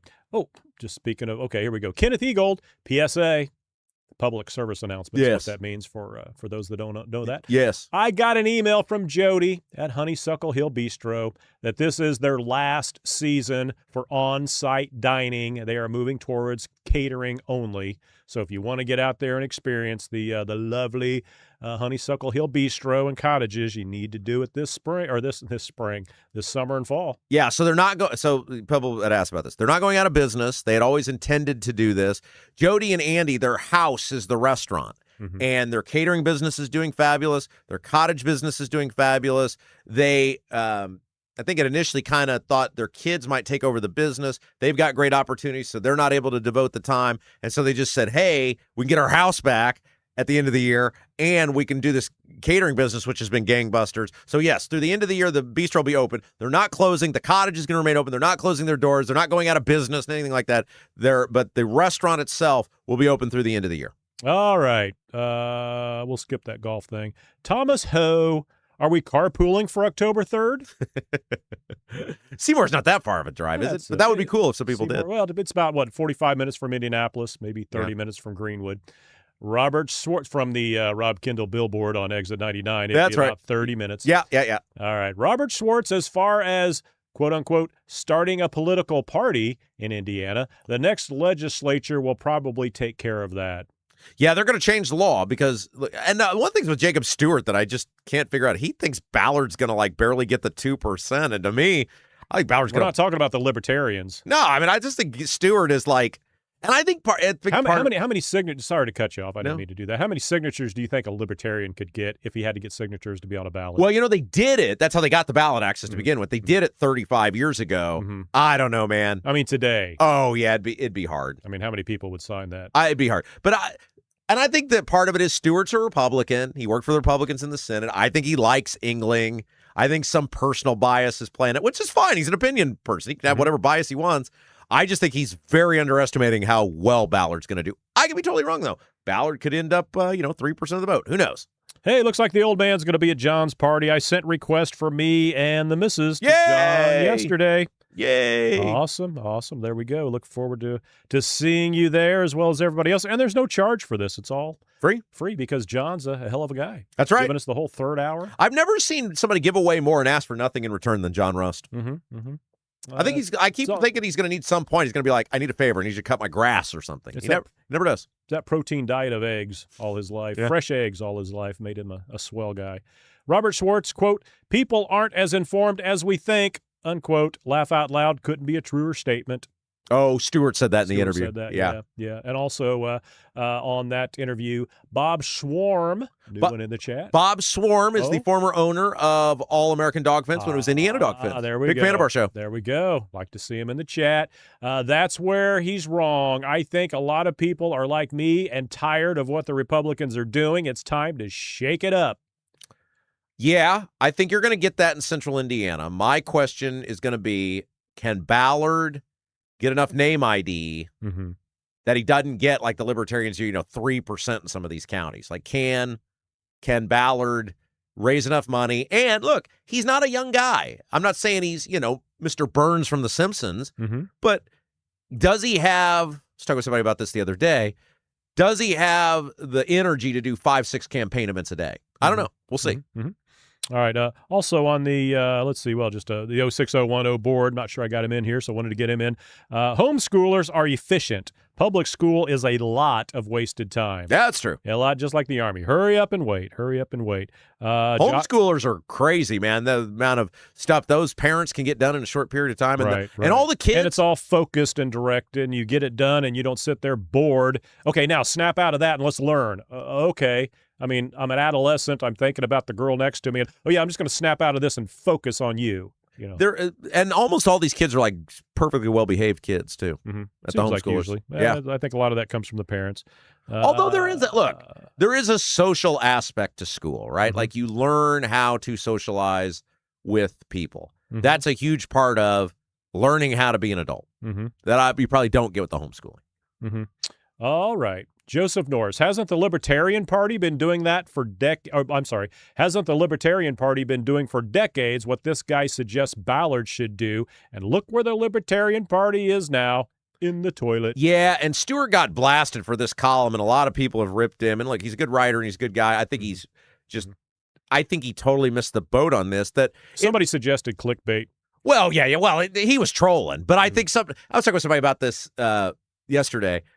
Sometimes I think people in our fields do stuff because they're going to get clicks, but then the damage it does, because it's one thing to do something for clicks, but then you got to back it up, right? There's got to be some level of, and I think, look, it would have been asinine for Ballard to run as an independent, given that Lincoln Party can help all these other people who otherwise wouldn't be able to run. Right. It's going to allow them to run. I mean, it would be insane for him not to do that. C. Mills just sent my RSVP to John Rust right now. It's not a party unless C. Mills is there. In real time. Awesome. All right. Bowden JM talking about your buddy Krupp. Oh, yes. Adam Krupp. Yep. $210,000, exclamation mark. That was his comment. Plus benefits. Yeah. Liam, 8743, $4,000 a week to work from home for the government. Sweet deal. Need more taxes for roads, though. Here's what I can't figure out, because Braun was big about everybody's coming back to work. The remote work is over. And then this guy gets to work from home. Why is he getting to work from home? That's crazy. Well, I because want he's to not know. Working. I mean, wasn't it the mafia that they would, the ghost employment where, make sure Guido's on the... It's all gross, man. Yeah, it's gross. There we go. All right. Okay, here we go. 06010 board. Well, we did get him in here after all. Maybe Krupp keeps in communication with Mitch McConnell. Okay, LD Stoltz. I wish I would have made remotely that much when I worked for Rikita in the Secretary of State's office. It was more like, how do I eat? Yeah, low man on the totem pole usually doesn't make a lot. These tippy-top people in government, man, they make some bank. And as we proved with Jennifer Ruth Green, you can be a complete moron. Well, we've got to get the best and the brightest in the government, and without paying the equality of the private sector, we just can't get the best people. A lot of our audience remember this, and I made this offer to Braun publicly, and I was very serious about it. I believed that I could cut $2 billion from the state budget. I said, you can call it Indiana Doge, you can call it whatever you want. I told him, and I actually put the time into this, if you guys remember. I wasn't screwing around with it. I told him I needed a budget of $2 million. I knew exactly who I would hire. I said I need 6 months and a budget of $2 million, and I will present you $2 billion in cuts. The only requirement is it has to go back to the people. I'm not letting it go back to the government. And they acted like they were interested in it for a very brief period of time, and then people always tell you they're interested in your ideas until they get But I totally you. could have done it. I knew exactly who I was going to hire. I knew exactly the budget I was. Yeah, hell yeah. Yeah. All right. Do you also have an expertise in scouring state budgets and finding? I can learn. Yeah, I can learn. I mean, I can't do any worse than what they've got in there. I could do it from home. All right. AI, you're my best friend. All right. Kevin Branham, Johnson County wants to raise their wheel tax. You mentioned that. Yes. The wheel tax. Absolutely. It's only $25 on top of the thousands you're already paying in property tax and everything else. You just should move out if you don't like it. Boomer. All right. Mickey Bistro. Ghost employment. There we go. Classic ghost employment. Yes. They're talking about the Krupp. It's going to be interesting because Kara Kinney's report, she laid out the things he was supposedly doing. Mm-hmm. And it's going to be interesting to see if anybody in the media joins up with her and starts following up on this. Mm-hmm. Jerry Hankins. Man, $210,000 is Jason money. Yeah. How many years would it take me? Drew, Jason needs to be paid at least $200,000 a year. Absolutely. Drew, you got a job for me? Underpaid. I've got an application ready to go. Mickey Bistro. Fun fact, Krupp donated to the Obama campaign. Oh? He's a political chameleon. Oh? Yeah, he probably just worried about who was going to get elected sheriff. See what you did there? Yeah. The old man, 68. You can thank the government unions for this guy keeping his job. It's next to impossible to get rid of a government employee because of them. Yep. Okay. Okay. Kevin Branham, Rob, they have no shame. Debbie Holcomb. It's not incompetence, Rob. It's priorities. Yeah. All right. Now we're talking about Trump's war. Kevin Branham. Get the politicians out of the war and let the military do their job. Yeah, you should have just blitzkrieged it right away. And, if that's what you were going to do, then do it. Lord. Steve Green with an E. Trump's arrogance led him to believe he can make any deal. There is no dealing with these freaks. Yeah, bingo. Get a little over his head. Liam, 8743. Why are we not arming Iranian citizens with weapons to overthrow what do they call this guy, the gay Ayatollah? Is that a thing, or am I hearing that as a joke? The big rumor, he's the son of the guy they took out. Right. Or is the grandson? I can't remember. Anyway, the big rumor is he's gay. Oh, I thought it was like just a word, a word they use. No, like the gay Ayatollah, which is obviously totally against everything in Iran. Okay. But the big rumor is that the guy is gay. Okay, well, that's not that there's anything wrong with that. Well, I mean, whatever. But Iran thinks there's something very wrong with it. I got you. I see what you're saying. The hypocrisy. Yeah. Okay. But I heard probably Jesse Waters. I mean, I'm not delved into it. No, that's a thing. That's the big, the big. I mean, and I'm not saying it's like people in corners of the internet saying it. It's like legitimate media sources have said it. Okay, didn't know if that was his first name. Okay. 0601 board. Why can't Ben Verbanik and Phil Sanchez record a brief news segment? Maybe when we get back on radio. No, he said maybe when they get back on radio. That cost money. I bet Verbanik would help me. I'm going to see Verbanik tomorrow, so I'll ask him. Yeah, he's going to get up every morning and record. He has nothing going on. Yeah, well, maybe noon. Who knows? Kevin Branham. People are really slow to hit the like button today. Come on, government listeners. Yeah, if you haven't done so yet, guys, that really helps us out. I mean, I know we get kind of annoying asking about it, but the reason we do it is it actually works. And so I know it's easy to get complacent, but if you can, it really helps us out to hit the like button. All right, Kevin Branham. Platner only got on the ticket because his parents are big donors to the party. He has no platform whatsoever. You kind of, why would you quit? Mm-hmm. I mean, unless you have bodies buried somewhere, what else are they going to say about you? Now, the big thing is he has not withdrawn. Mm-hmm. And the rumor was that he has said he's not doing it until the deadline on Monday. So there's a chance. I thought that speech was a withdrawal. No. That was just an announcement that he was. Oh. But he hasn't physically done it. He has until Monday to do it. And the big rumor is that he's considering not doing it now. Fight. Yeah. And another thing. All right, Steve Green with an E. I think he's talking about the money that Greenwood's ripping us off on. Just like schools could and have given billions, and it still doesn't get any better. The roads won't either. Yeah. No, you gotta choke off the money. Yeah, how many years are they going to say? Well, we've got to collect it. Then we'll finally widen Smith Valley after about 5 years, and it'll take us 3 years to do it. And by then, we'll need it 3-lane because we'll already be at overcapacity because we're slow. Yep. All right. Kevin. Okay, now about Nikki Kelly. Nikki, you're so fine. I always think of that. You're so fine. You blow my mind, hey, Nikki. All right. Sorry. Kevin Branham. She's Nikki Kelly. She's always well prepared when she's on the show. That's right. She's one of the best in the business. Everybody loves Nikki. Steve Green with an E. 100%. She's awesome. All right. Wino Gina. Still with us, Gina. She did stay the whole show. Thank you, Gina. Well, she may be not here now. I don't know. It's going to be good for Ballard when both parties are mad about it. Yeah. I mean, look, again, the voting for me is pretty simple. Like, Ballard, who cares what he did as mayor, right? Like, if you're focused on whether that was a long time ago, the blue line or whatever, then you're missing the plot here. The Ballard thing is about, do you want other people to have opportunity to run for public office? I mean, that's what Ballard's campaign should be about if he frames it properly. This was interesting. I saw this yesterday. The Republicans were blowing a gasket because Ballard either was going on or he went on some forum that was called Progressive Democrats. And they were like, I can't believe Ballard would do this. And I was like, why not? Every vote, he has no infrastructure. You should talk to anyone. An elected official should be willing to have a conversation with anyone. And I think it's great that you'll go into any lion's den imaginable and answer questions to try to pick up votes. Why wouldn't you do that? Is Rust having a car show? Yes, also? antique car show's part of it. Yeah, because okay, that makes sense then. John Rust. Maybe Rob's car will count as an antique. As an antique for the car show. You should bring it down and put it on display, Rob. You should let everybody spray paint their name on it. There we go. That'll be some fun.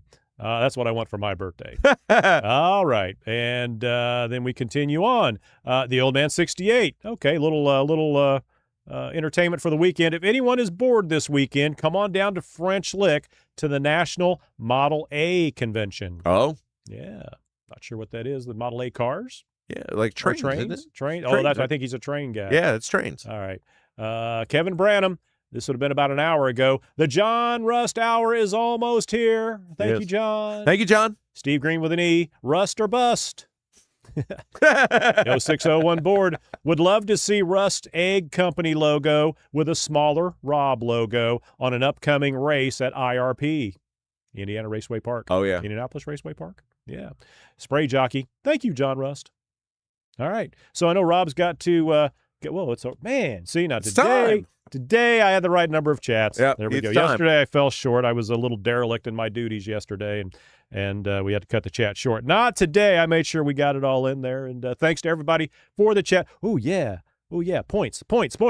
Number 10 today. We don't want to explain this. If you don't know, just you'll figure it out. Drew came in at number 10 with 150 points in the chat. Top chatters. Number 9, Josh Richardson, 175. Number 8, Steve Green, tied with Driver, 4562 with 200. Number 6, Rusted Bolt Garage, tied with Rock Laws and Robert Schwartz with 225. C Mills all over it with 275 at number 3.